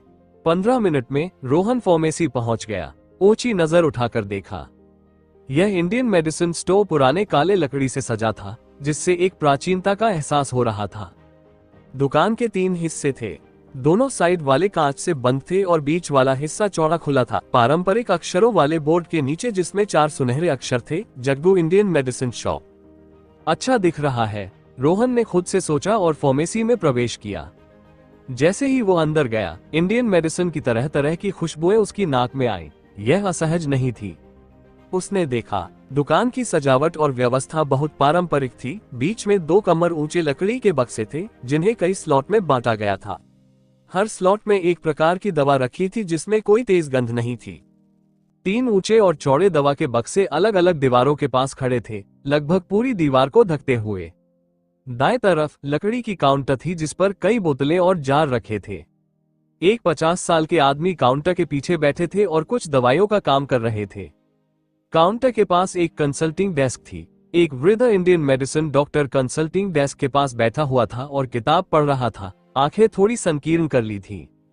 नमस्ते। काउंटर पर रोहन ने शिष्टापूर्वक पूछा, क्या आप मालिक हैं? मध्यम उम्र के आदमी ने रोहन की ओर देखा और मुस्कुराते हुए सिर हिलाया। मैं मालिक हूं, कैसे मदद कर सकता हूं? क्या आपकी दुकान मरीजों की जांच भी करती है? रोहन ने कंसल्टिंग डेस्क पर बैठे वृद्ध इंडियन मेडिसिन डॉक्टर की ओर जिज्ञासु नजर से देखा। आपका मतलब उनसे है? मालिक ने सिर हिलाया और समझाया, वो असल में मरीजों की जांच नहीं कर सकते, लेकिन वह प्रिस्क्रिप्शन का ध्यान रखते हैं, क्योंकि कई लोग दवा लेने आते हैं। अगर प्रिस्क्रिप्शन किसी बड़े अस्पताल से हो तो हमें ज्यादा जांच करने की जरूरत नहीं, लेकिन अगर किसी सामान्य इंडियन मेडिसिन डॉक्टर से आया हो तो हमें सावधानी से देखना पड़ता है। आखिरकार दवा हमारी दुकान से निकलती है, हमें अपने मरीजों के लिए जिम्मेदार होना पड़ता है। रोहन समझते हुए सिर हिला दिया। उसको थोड़ी राहत महसूस हुई। कम से कम अब तक ये दुकान ठीक लग रही थी। मेडिकल फील्ड में अच्छा काम करने का तरीका दिखाई दे रहा था। क्या आपके पास प्रिस्क्रिप्शन है? मालिक ने पूछा। मैं दवा लेने नहीं आया हूँ। रोहन ने सिर हिलाया और आगे समझाया, मेरे पास बेचने के लिए दवा है। बेचने के लिए दवा? मालिक थोड़ा चौंक गया। उधर वृद्ध इंडियन मेडिसिन डॉक्टर ने मेडिकल बुक नीचे रखी और रोहन की ओर देखा। कौन सी दवा बेचना चाहते हो? जिज्ञासा से मालिक ने पूछा। ये। रोहन ने अपने बैग से 3 जंगली गैनोडर्मा लुसिडम और 1 जंगली जिनसेंग निकाला। हम पौधों को देखकर मालिक ने जल्दी से उन्हें रोहन के हाथ से लिया और बुलाया, ली आओ और देखो। वृद्ध इंडियन मेडिसिन डॉक्टर पास आए। दोनों ने रोहन के पौधों को काउंटर पर रखा और ध्यान से देखा। बीच बीच में हाथ बढ़ाकर उन्हें पलटते। ये पौधे शानदार है। काफी देर देखने के बाद मालिक ने हल्का सा सिर हिलाते हुए कहा। फिर उसने रोहन की ओर देखा और पूछा, इतने अच्छे पौधे तुमने कहां से लाए? पहाड़ों से तोड़े, रोहन ने जवाब दिया। ये सुनकर मालिक ने हल्का सा सिर हिलाया और कहा, मेरे अनुभव के अनुसार ये जंगली गैनोडर्मा और जिनसेंग किसी भी आम जगह के नहीं है। इस उम्र में मुझे नहीं लगता कि तुम इतने गहरे पहाड़ों में जा सकते हो, है ना? रोहन हैरान था। इसका दवा बेचने से क्या लेना देना? युवक, वृद्ध इंडियन मेडिसिन डॉक्टर ने कहा, तुम्हारे पौधे अच्छे हैं, लेकिन हमारी दुकान अज्ञात स्रोत की दवा नहीं ले सकती। रोहन ने हाथ खड़ा कर लिया। उसे पौधे पैक करना पड़े। इसके लिए वो थोड़ा दुखी था, लेकिन मालिक और वृद्ध डॉक्टर की प्रतिक्रिया उम्मीद के अनुसार थी। अगर उन्होंने उदारता से खरीदने के लिए हाँ कहा होता तो रोहन भी झिझकता। आखिरकार इतनी अच्छी क्वालिटी के जंगली पौधे दुर्लभ है, इसलिए ये ठीक था कि उसके कम उम्र होने पर शक किया गया। उदाहरण के लिए ये चोरी किए हुए हो सकते हैं, या शायद इन पौधों को खरीदने के बाद कोई समस्या आ सकती थी। इतनी बड़ी दवा की दुकान किसी भी तरह की समस्या से सबसे ज्यादा नफरत करती है। समस्या होने पर दुकान की प्रतिष्ठा खराब हो जाएगी और इसे कोई सुधार नहीं सकता, भले ही इसका स्रोत साफ हो। क्या ये जहरीला नहीं होगा? बिना जांच रिपोर्ट के ये बताना मुश्किल है। तंग करने के लिए माफ करें। पौधे पैक करते हुए रोहन ने सिर हिलाया और जाने को तैयार हो गया। इसी बीच एक आवाज आई, बॉस, क्या आपके पास वही प्लास्टर बचा है जो मैंने पिछली बार लिया था? ऊंचाई से देखते हुए एक 40 साल का आदमी हाथ कमर पर रखे हुए दर्द से परेशान दिखाई दिया और अंदर आया। क्या हुआ, कमर फिर से दर्द कर रही है? मालिक जल्दी से पूछा। हाँ, आदमी फटकारते हुए बोला, थोड़े प्लास्टर दे दो, अगर दर्द ऐसे ही रहा तो मुझे लंबा चलना मुश्किल होगा। आदमी धीरे धीरे उनकी ओर बढ़ा। इस आदमी को देखते हुए रोहन ने जाने के कदम रोक दिए और उसे घूरने लगे। शायद कमर में तेज दर्द के कारण आदमी ने रोहन की नजरें नहीं देखी। जैसे ही वो रोहन के पास से गुजरा, उसने हाथ काउंटर पर बढ़ाया। रोहन की नजरें उस पर टिकी थी और अचानक उसने एक चौंकाने वाला कदम उठाया। ये देखा जा सकता था, रोहन ने अपना दाहिना पैर उठाया और अचानक मध्यविहीन आदमी की कमर पर किक मारी। आदमी दर्द से कराह उठा। धम आह, एक जोरदार चीख किक के तुरंत बाद सुनाई दी। मध्यविहीन आदमी रोहन की किक से फर्श पर गिर गया। ये देखकर मालिक का चेहरा बदल गया। साथ खड़े वृद्ध इंडियन मेडिसिन डॉक्टर हैरानी में वहीं ठहर गए। क्या हुआ? क्यों उसने अचानक शारीरिक हमला किया? फर्श पर गिरे हुए आदमी ने गुस्से और उलझन भरी नजरों से रोहन को घूरा। तुम क्या कर रहे हो? फर्श पर पड़ा हुआ 40 के आसपास का आदमी अचानक गुस्से में खड़ा हो गया। उसने रोहन की ओर भयंकर नजरें डालते हुए चिल्लाया, मैंने तुझसे क्या किया कि तू बिना कुछ कहे मुझे किक मार दिया? जवाब दे, नहीं तो इतनी जोर से मारूंगा कि तेरी मां भी तुझे पहचान न पाए। ओनर और बूढ़े इंडियन मेडिसिन डॉक्टर जल्दी से बीच बचाव करने के लिए आगे आए, लेकिन रोहन की आंखों पर एक नजर डालते ही उन्हें डर लग गया। कौन सोच सकता था कि इतनी कम उम्र का एक युवा अचानक पागल होकर किसी अजनबी से लड़ पड़े? ओनर और बूढ़े इंडियन मेडिसिन डॉक्टर के दिमाग में एक और संभावना भी आई। शायद रोहन उनसे नाराज था क्योंकि उन्होंने उसकी जड़ी बूटियां नहीं खरीदी और इसलिए वो उनकी दुकान को नष्ट करना चाहता था। उस समय रोहन ने उस गुस्साए हुए मिडिल एजेड आदमी की तरफ शांति से देखते हुए पूछा, तुम्हारी कमर अभी भी दर्द कर रही है क्या? मिडिल एजेड आदमी को समझ नहीं आया। रोहन की याद दिलाने पर उसे अपनी कमर में दर्द याद आया। हम मिडिल एजेड आदमी ने अपनी कमर को छुआ और तुरंत उसके चेहरे का गुस्सा खुशी में बदल गया। क्यों अब दर्द नहीं हो रहा? मिडिल एजेड आदमी हैरान होकर रोहन की ओर देखने लगा। उनके पास ओनर और बूढ़े इंडियन मेडिसिन डॉक्टर भी चकित थे। क्या वो शोर मचा रहा था? ये कमर के दर्द पर कैसे आ गया? क्या हो रहा है? बूढ़े इंडियन मेडिसिन डॉक्टर ने पूछा। एक किक और दर्द चला गया। ओनर समझ नहीं पा रहा था। वहां मिडिल एजेड आदमी की ओर देखते हुए रोहन ने मुस्कुराते हुए जवाब दिया, तुम्हारी कमर की हड्डी डिसलोकेट थी। उस किक से हड्डी सही हो गई। अब तुम्हारी कमर में दर्द नहीं होगा। ये सुनकर तीनों के चेहरे तुरंत बदल गए, बेहद उत्साहित होकर। एक किक और डिसलोकेट हड्डी सही? तुमने कैसे पता किया कि उसकी कमर की हड्डी डिसलोकेट थी? बूढ़े इंडियन मेडिसिन डॉक्टर ने जल्दी से पूछा। हाँ, तुम्हें कैसे पता चला मेरी कमर की हड्डी डिसलोकेट थी? तुमने मुझे छुआ भी नहीं और मेरी स्थिति जान ली। मिडिल एजेड आदमी विश्वास नहीं कर पा रहा था। ओनर कुछ नहीं बोला। उसने सोचा, क्या ये कोई एक्सपर्ट है? वरना इतनी जल्दी देखने पर मरीज की सही डायग्नोसिस और इलाज कैसे कर सकता है? तुम्हें ये जानने की जरूरत नहीं कि मैंने कैसे पता किया। फर्क ये है कि नतीजा सही है और तुम्हारी कमर में अब दर्द नहीं है। रोहन ने सिर हिलाते हुए कहा, सही है। मिडिल एजेड आदमी जोर से हंसा और रोहन से निर्भीक होकर बोला, भाई, मैंने पहले तुम्हें गलत समझा। सॉरी, मैं माफी मांगता हूँ। धन्यवाद मुझे ठीक करने के लिए। ये कमर की समस्या बहुत समय से परेशान कर रही थी और मैं इसका इलाज नहीं ढूंढ पा रहा था। तुम्हारी किक के बाद मैं बहुत अच्छा महसूस कर रहा हूँ। कुछ भी नहीं। रोहन ने सिर हिलाया। मिडिल एजेड आदमी ने आंखें घुमाई और हंसते हुए कहा, तो क्या तुम मेरी और किसी बीमारी को देखोगे और मुझे एक और किक दोगे? रोहन का मुंह खुला का खुला रह गया। ओनर और बूढ़े इंडियन मेडिसिन डॉक्टर भी। दुनिया में कोई किक मांगता है? तुम्हारी कोई और बीमारी नहीं है। मैं जा रहा हूँ। रोहन जाने के लिए तैयार हो गया, लेकिन उस समय, भाई, 1 मिनट रुको। इतने समय तक चुप रहने के बाद ओनर अचानक आगे बढ़ा। रोहन को रोकते हुए दवा की दुकान के अंदर टी टेबल के पास बैठा लिया। उसने शिष्टाचार से रोहन के लिए चाय डाली और मुस्कुराते हुए पूछा, भाई, तुमने ये कहाँ सीखा? रोहन ने भौहें चढ़ाई। लगता है ओनर उसके बारे में और जानना चाहता था। लोगों से। उसने जवाब दिया, तुम इंडियन मेडिसिन अप्रेंटिस हो। तुम्हारे मास्टर कौन है? ओनर ने करीब से पूछा, सॉरी, लेकिन मेरे पास समय नहीं है। मुझे अगले मेडिसिन शॉप में अपनी प्लांट्स बेचने जाना है। रोहन ने सिर हिलाया और उठकर जाने लगा। रुको। ओनर ने फिर से रोहन को रोका और कहा, तो क्या तुम मुझे फिर से अपने प्लांट्स दिखाओगे? इस पल ओनर का रोहन के प्रति रवैया पूरी तरह बदल गया। रोहन चकित रह गया, क्योंकि उसका पहले वाला मूव इतना शॉकिंग था। एक इंडियन मेडिसिन शॉप के ओनर के लिए वो बस उस एक मूव से ही पहचान सकता था कि रोहन निश्चित रूप से कोई मास्टर है। ऐसी 100 साल पुरानी दुकान के लिए एक मास्टर को जानना बहुत बड़ी बात होती है। इसके अलावा चूंकि वो मास्टर था, उसकी प्लान्स असली ही होंगी। और क्योंकि वो आदमी जिसकी कमर में दर्द था अक्सर यहाँ प्लास्टर लेने आता था, ओनर उसे जानता था और यह नहीं सोचता कि रोहन ने कोई जाल लगाया हो। इतना ही काफी था ये साबित करने के लिए कि उसके पास असली स्किल्स हैं। तो उसकी मेडिसिनल मटेरियल्स का ओरिजिन बिल्कुल संदेह से परे था। प्लांट्स फिर से चेक करें।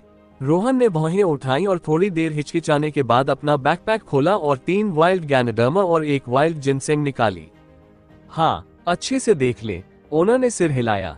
उसने रोहन को संकेत दिया कि उन्हें टी टेबल पर रख दे। फिर उसने बूढ़े इंडियन मेडिसिन डॉक्टर को बुलाया। दोनों ने फिर से ध्यान से जांच की। इसी बीच भाई, एक स्मोक लोगे? मिडिल एजेड आदमी आया और रोहन को सिगरेट दी। मैं स्मोक नहीं करता। रोहन ने सिर हिलाया। Thank you. क्या मेरी कमर सच में ठीक हो गई है? क्या दर्द वापस आ सकता है? मिडिल एजेड आदमी पास आकर पूछने लगा। ठीक हो गई है, लेकिन सावधान रहना, भारी मेहनत वाले काम मत करना। अगर कमर पर ज्यादा बल पड़ा तो फिर से डिस्लोकेट हो सकती है। 3 से 5 महीने आराम करो और शरीर की स्ट्रेंथ बढ़ाने के लिए कुछ एक्सरसाइज करो। रोहन ने कहा, ठीक है, बहुत बढ़िया, ये तो शानदार है। मिडिल एजेड आदमी तुरंत मुस्कुराया और सिर हिलाया। उसे सच में खुशी हुई कि वह ठीक हो गया। मिडिल एजेड आदमी ने फिर से रोहन का धन्यवाद किया और चला गया। और यहाँ ये 3 वाकई में वाइल्ड गैनोडर्मा है और ये 1 वाइल्ड जिनसेंग, और सभी अच्छे से मचोर्ड है। काफी समय बाद बूढ़े इंडियन मेडिसिन डॉक्टर ने धीरे धीरे कहा, भाई, मैं तुमसे नहीं पूछूंगा कि तुमने ये प्लांट्स कहां से लिए, बस एक मोटा लोकेशन बता दो ताकि मैं प्लांट्स की एफिकेसी तय कर सकूं। ओनर ने कहा, माउंट टाई। रोहन ने जवाब दिया। ये सुनकर ओनर और बूढ़े इंडियन मेडिसिन डॉक्टर की आंखें अचानक चमक उठी। माउंट टाई का वाइल्ड गैनोडर्मा और वाइल्ड जिनसेंग बहुत कीमती होते हैं। मैं ये प्लांट्स लेता हूँ। ओनर ने तुरंत डील कर लिया। कितने में? रोहन ने पूछा। ठीक है, 4 प्लांट्स के लिए मैं टोटल 1 लाख दूंगा। ओनर ने कहा। रोहन उस संख्या को देखकर चौंक गया। उसने नहीं सोचा था कि ये मेडिसिनल प्लांट्स इतने महंगे होंगे। 4 प्लांट्स के लिए 1 लाख। माउंट टाई छोड़ने से पहले उसने उस विलेज में 2 वाइल्ड जिनसेंग और 3 वाइल्ड गैनोडर्मा 50,000 में बेचे थे। अब 1 वाइल्ड जिनसेंग कम और कीमत दुगनी। रोहन चौंक न जाए, ये कैसे हो सकता था? भाई, ये प्राइस पहले से ही बहुत अच्छा है। ये प्लांट्स चाहे किसी और को बेचो या खुद प्रोसेस करो, ज्यादा पैसा नहीं देंगे। सबसे ज्यादा कुछ हजार, शायद केवल कुछ सैकड़ों। रोहन की चुप्पी देखते हुए ओनर जल्दी से समझाने लगा। डील 1 लाख। शौक से रिकवर होते ही रोहन तुरंत सिर हिलाया। ठीक है, अपना बैंक अकाउंट दो, मैं डायरेक्ट ट्रांसफर कर दूंगा। ओनर ने मुस्कुराते हुए कहा। रोहन ने तुरंत अपना बैंक अकाउंट इंफॉर्मेशन लिखा। फिर ओनर ने बिना हिचकिचाए 1 लाख रोहन के अकाउंट में ट्रांसफर कर दिए और फिर प्लांट्स को संभाल लिया। आपके साथ कारोबार करना अच्छा रहा। प्लांट्स मिलने पर ओनर ने रोहन का हाथ पकड़कर मुस्कुराया। हाँ, रोहन ने सिर हिलाया। वो अभी इस तरह के बिजनेस सीन का आदत नहीं डाल पाया था, लेकिन उसने बेसिक मैनर्स रखी। भाई, क्या हम अपने कॉन्टैक्ट बदल लें? अगर तुम भविष्य में और मेडिसिनल प्लांट्स पाओ तो यहाँ लाना, मैं खरीद लूंगा। ओनर ने कहा। शो। रोहन ने सिर हिलाया। यह उसके लिए अच्छी बात थी। भविष्य की बात छोड़ो, अभी उसके बैकपैक में 1 वाइल्ड जिनसेंग और 2 वाइल्ड गैनोडर्मा थे। उसने योजना बनाई थी कि इन 3 प्लांट्स को मार्शल फाइटर फिगर्स के लिए ऑक्शन में ले जाएगा। अगर उन्हें कोई दिलचस्पी नहीं हुई तो वह इन्हें वापस यहाँ लाएगा। इसके अलावा भविष्य में वह गहरी पहाड़ियों में भी यात्रा कर सकता था और संभवतः और मेडिसिनल मटेरियल्स ढूंढ सकता था। तब बेचने के लिए एक जगह होना उसकी मेहनत बचा देगा। रोहन ने ओनर का कॉन्टैक्ट सेव कर लिया। रोहन उठकर जाने लगा। इतना जवान और पहले ही इतना स्किलफुल, वीर वास्तव में युवा में ही होते हैं। ओनर ने पीछे से रोहन को जाते हुए देखा, उस इम्प्रेसिव किक को याद किया और भावुक होकर फुसफुसाया। इस जवान का भविष्य उज्ज्वल है। बूढ़े इंडियन मेडिसिन डॉक्टर ने सिर हिलाया और कहा, उसकी वह किक वर्तमान इंडियन मेडिसिन फील्ड में बहुत कम लोग ही कर सकते हैं। वो अभी इतना जवान है। अगर वो इंडियन मेडिसिन पाथ पर बना रहा तो दुनिया को चौंका देगा। इतना तारीफ कर रहे हो? ओनर ने उत्सुकता से बूढ़े इंडियन मेडिसिन डॉक्टर की ओर देखा। कैसे नहीं करूं? बूढ़े इंडियन मेडिसिन डॉक्टर ने सिर हिलाया और कहा, अगर मेरे पास उसकी आधी ताकत होती जब मैं इस उम्र में था तो मैं आज ऐसा नहीं होता। तुम्हारे दिन तो निकल चुके, एक यंगस्टर से खुद की तुलना करने का कोई फायदा नहीं। ओनर ने आंखें घुमाई। हाँ, तुलना करने के कुछ पॉइंट्स हैं, लेकिन मैं उसके मुकाबले कुछ भी नहीं।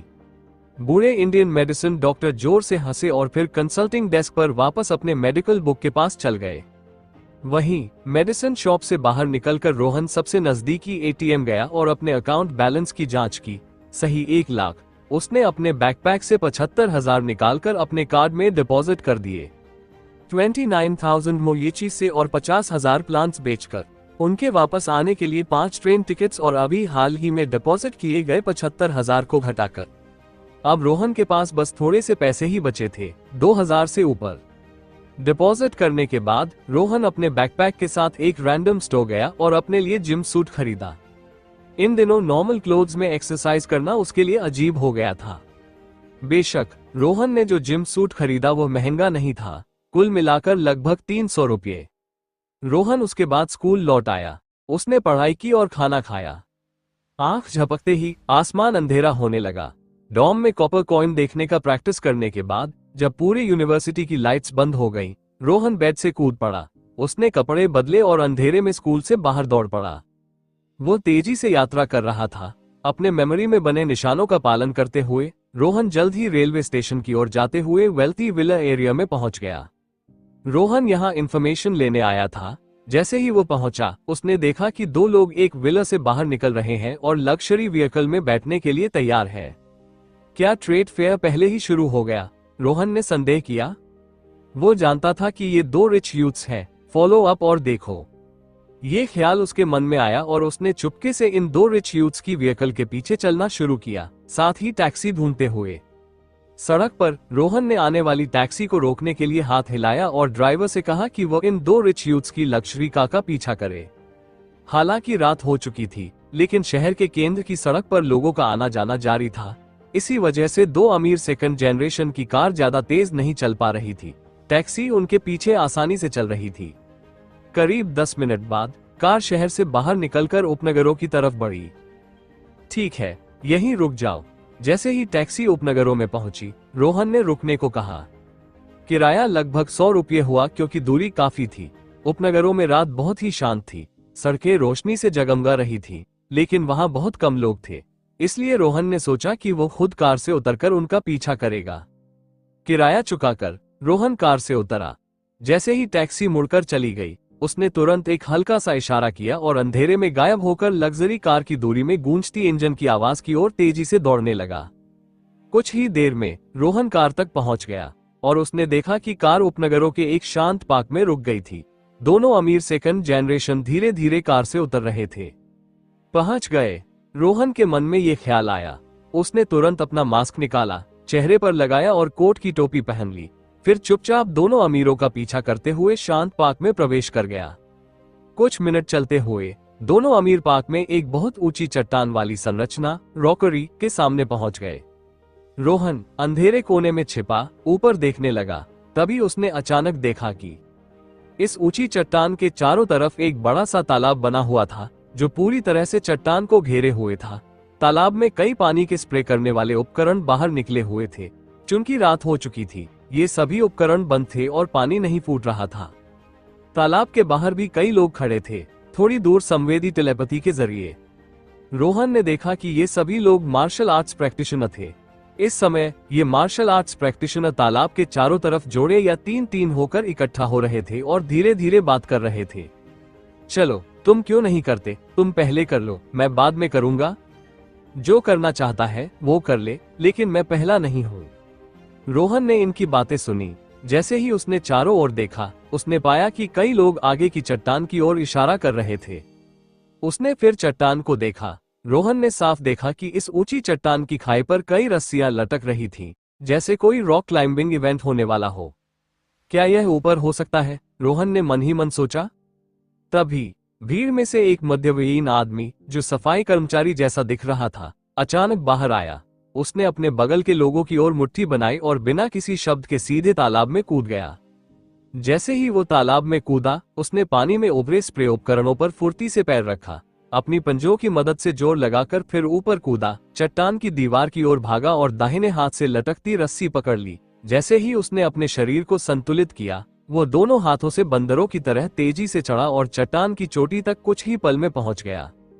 शाबाश, वाकई कमाल है, ये स्किल वाकई शानदार है।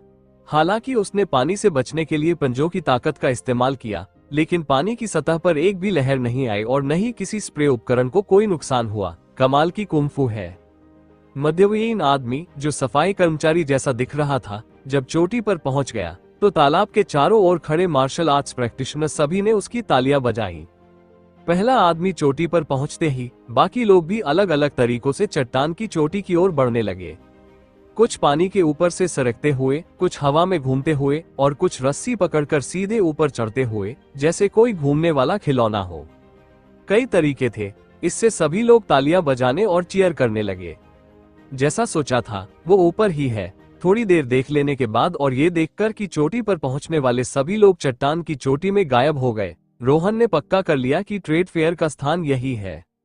रोहन सीधे अंधेरे से बाहर आया और तुरंत एक हल्का सा इशारा किया, सीधे उड़ते हुए ऊपर पहुंच गया, इससे पहले कि कोई उसे देख पाता। वो बहुत तेज था, उसने इन लोगों को अपनी तरफ से अकेला छोड़ दिया। चूंकि ये सभी मार्शल आर्ट्स प्रैक्टिशनर थे, इसलिए उसे परवाह नहीं थी कि ये लोग क्या सोचते हैं। वो सीधे गुरु स्तर में प्रवेश कर गया। तालाब के चारों ओर खड़े मार्शल आर्ट्स प्रैक्टिशनर शुरू से ही चट्टान की ऊंचाई पर अपनी नजरें टिकाए हुए थे। रोहन की गति ने तुरंत सभी की ध्यान आकर्षित कर लिया। हे भगवान, ये कौन है? क्या यह आदमी उड़ रहा है? भगवान, यह आदमी कहां से आया? वो एक गुरु है, सिर्फ गुरु ही उड़ सकते हैं। क्या यह आदमी गुरु है? रोहन की आकृति देखकर तालाब के चारों ओर खड़े सभी मार्शल आर्ट्स प्रैक्टिशनर हैरान रह गए। नहीं हो सकता, एक गुरु, वो लेजेंडरी गुरु यहाँ कैसे आ सकता है? लेकिन वो साफ उड़ता हुआ ऊपर जा रहा है। जब तुमने उसे देखा, वो आधा रास्ता उड़ चुका था। कैसे पता चले कि उसने पहले किसी ताकत का इस्तेमाल नहीं किया? हाँ, दुनिया में इतने सारे गुरु हो सकते हैं, लेकिन क्या वे इस जगह नहीं आ सकते? लेकिन ये साफ है कि वो उड़ रहा है। लोग हैरानी में आपस में चर्चा करने लगे। वे सभी रोहन की पहचान का अनुमान लगा रहे थे। क्या किसी ने देखा कि वो कहां से आया? क्या इसमें कुछ गलत नहीं है? मेरे हिसाब से इस व्यक्ति ने पहले इन लोगों की बड़ी ताकत देखी होगी। सबका ध्यान खींचने के लिए वो जानबूझकर रहस्य पैदा कर रहा है। हाँ, ऐसा ही होना चाहिए। इस व्यक्ति ने कुछ खास स्किल और तरीका इस्तेमाल किया होगा ताकि वो ऊपर उड़ सके। बिल्कुल सही, उसकी आकृति को देखकर वो जवान लग रहा है। वो कैसे गुरु हो सकता है? हाँ, वो निश्चित रूप से गुरु नहीं है। चर्चा के दौरान सभी ने सिर हिलाया और तय किया कि रोहन कोई गुरु नहीं है, बल्कि उसने उड़ने का गुरु जैसा प्रभाव पाने के लिए कोई खास तकनीक और तरीका इस्तेमाल किया है। भीड़ में दोनों अमीर सेकंड जनरेशन भी हैरान थे। हे भगवान, वो वाकई गुरु नहीं हो सकता, है ना? एक अमीर सेकंड जनरेशन ने धीरे से कहा, पूरी तरह से हैरानी में। वो गुरु जैसा लग रहा है, लेकिन गुरु इस हेल होल में कैसे आ सकता है? दूसरे की आंखें भी हैरानी से खुली थीं। सच है, पहला अमीर सेकंड जनरेशन सिर हिलाकर सामान्य सा दिखा। स्पष्ट था, यहां मौजूद किसी ने भी यह नहीं माना कि कोई गुरु यहां हो सकता है। और इस ओर रोहन, जो अब सभी लोगों की चर्चा का केंद्र बन गया था, ने चट्टान की चोटी पर एक ऐसा प्रवेश द्वार देखा जो एक गुफा जैसा था। वो उसमें कदम रखा। कुछ कदम और 4-5 सीढ़ियां नीचे उतरने के बाद रोहन के सामने का पूरा दृश्य बदल गया। इस गुफा के अंदर वास्तव में एक और अद्भुत दृश्य था। रोहन के सामने एक बहुत ही चौड़ा स्थान था, जो सड़क जैसा भी लग रहा था और चौक जैसा भी। चूंकि यह एक रॉकरी था, इसलिए चारों ओर की चट्टानें बहुत ही चिकनी थीं और कोई स्टैलेक्टाइट जैसी चीज नहीं थी। उस समय इस स्थान में पहले से ही कई लोग आ चुके थे। आसपास देखकर उसने देखा कि उनमें से कुछ ने अलग अलग जगहें ढूंढकर जमीन पर अपने स्टॉल लगा रखे थे और विभिन्न चीजें बेच रहे थे। सबसे पहला स्टॉल जो उसकी नजर में आया, वो ब्रूस ब्लास्टर्स और एक्सक्लूसिव सीक्रेट रेसिपी पिल्स बेचने वाला था। उसके पीछे कुछ लोग हथियार बेच रहे थे और कुछ कागज के पंखे, अखरोट और अन्य खिलौने बेच रहे थे। ये बिल्कुल एक बड़ा मेला जैसा लग रहा था, बहुत ही जीवंत। आओ यहाँ, मेरे पास exclusive secret recipe brews blasters हैं जिनका असर बेजोड़ है। जल्दी आओ और देखो। दवा बेचने वाला युवक चिल्लाया, जैसे ही उसने आवाज लगाई, दूसरे स्टॉल के लोग भी एक के बाद एक आवाज लगाने लगे। विभिन्न जादुई और तेज हथियार, सभी तरह के चाकू, भाले, तलवार और हालेबड। वीरों, क्यों ना अच्छे मौके का फायदा उठाकर सही हथियार चुने। हथियार स्टॉल के मालिक ने एक मशेटी लहराते हुए कहा।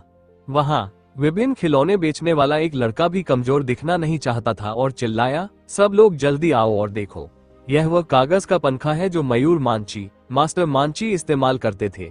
इसके ऊपर मास्टर मांची ने खुद अपनी कैलीग्राफी और चित्रकारी की है। ये तुम्हारी वूलन में सुरक्षा सुनिश्चित कर सकता है। मयूर मांची, मास्टर मांची का कागज पंखा। कुछ लोग आए और उनमें से एक ने जोर से पूछा, क्या तुम्हारा सरनेम भी मांची है?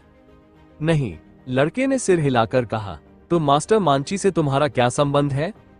आदमी ने पूछा। कोई संबंध नहीं, लड़के ने जवाब दिया। तो फिर हम क्यों माने कि यह पंखा मास्टर मयूर मांची का है? आदमी ने तंज भरे स्वर में पूछा। यह सिर्फ मास्टर मांची का पंखा है, लड़के ने अड़ियल स्वर में कहा। इस लड़के को चिंतित देखकर आसपास जमा लोग तुरंत हंस पड़े। और ये लड़के ने जल्दी से स्टॉल में से एक चमकता हुआ अखरोट उठाया और कहा, यह है इनविंसिबल आयरन फिस्ट, लॉर्ड बाली का अखरोट। इस पर भीड़ जोर से हंस पड़ी। भीड़ में रोहन भी मुस्कुराया और अगले स्टॉल की ओर बढ़ा। उसने लड़के पर विश्वास किया। पंखा और अखरोट असली होने चाहिए, लेकिन ये कहां से आए हैं, ये खुला सवाल है। थोड़ी देर घूमने के बाद रोहन स्टॉलों के बीच के स्थान के केंद्र में पहुंचा, एक अन्य हथियार स्टॉल के सामने। रोहन ने ऊपर देखा। इस स्टॉल के चारों ओर अप्रत्याशित रूप से बहुत लोग जमा थे, जो स्टॉल पर रखी वस्तुओं की ओर इशारा कर रहे थे। रोहन को जिज्ञासा हुई। वो पास गया और देखा कि स्टॉल का मालिक काले कपड़ों वाला एक किशोर था, जो वीरतापूर्ण आत्मा छोड़ रहा था, लेकिन चेहरा असाधारण रूप से ठंडा था। उसने देखा कि लड़का स्टॉल के पीछे शांत बैठा था और किसी से बात नहीं कर रहा था। स्टॉल के सामने लोगों की नजरें स्टॉल पर रखी एक पतली तलवार पर टिक गई थी। ये तलवार वास्तव में यहाँ हो सकती है। हाँ, यह असली तलवार है। तलवार की धार पर ठंडी रोशनी देख रहे हो, ये पूरी तरह से ठंडे वातावरण से भरी है। बिल्कुल, यह मास्टर हिमांशु दांगी की वॉकिंग स्वॉर्ड है, छठे स्तरीय मार्शल सुपेरियर। उन दिनों मास्टर दांगी केवल तलवार से योद्धा लोक में प्रसिद्ध थे। मैंने सुना है कि यह तलवार असाधारण तेज थी और इसे एक अनोखी अच्छी तलवार कहा जा सकता है। चूंकि यह मास्टर दांगी की वॉकिंग स्वॉर्ड है, तो फिर यह यहाँ क्यों है? एक व्यक्ति ने जिज्ञासा से पूछा। कुछ ऐसा है जो तुम नहीं जानते, एक आदमी ने कहा। अपनी ताकत के ब्रेक थ्रू के बाद मास्टर दांगी अब ये तलवार नहीं इस्तेमाल करते। इसके बजाय वह एक स्टिक को तलवार की तरह इस्तेमाल करते हैं। उनके हाथ में हर तिनका और हर पेड़ तलवार बन जाता है। कमाल है, सभी ने अंगूठा उठाकर प्रशंसा की। ये सुनकर रोहन ने भी चुपचाप सिर हिलाया। जब किसी व्यक्ति की ताकत एक निश्चित स्तर तक पहुंच जाती है, तो हथियार मार्शल आर्ट्स में प्रवेश में बाधा डाल सकते हैं। इसलिए अधिकांश मजबूत लोग अपने हथियार छोड़ देते हैं जब तक कि वे असली जादुई हथियार से न मिलें, क्योंकि केवल असली जादुई हथियार में वास्तव में बड़ी शक्ति होती है और केवल असली जादुई हथियार ही पूरी तरह से उस मजबूत व्यक्ति के साथ फिट हो सकता है और लगभग उस व्यक्ति का हिस्सा माना जा सकता है। फिट होने की वजह से जादुई हथियार किसी भी तरह की मार्शल आर्ट्स बाधा नहीं डालता। चलो दोस्तों, आज के लिए इतना ही। बाकी के एपिसोड के लिए सब्सक्राइब करें हमारी चैनल ऑडियो टून को, जिससे आपको हमारी हर वीडियो की नोटिफिकेशन सबसे पहले मिल जाए। धन्यवाद।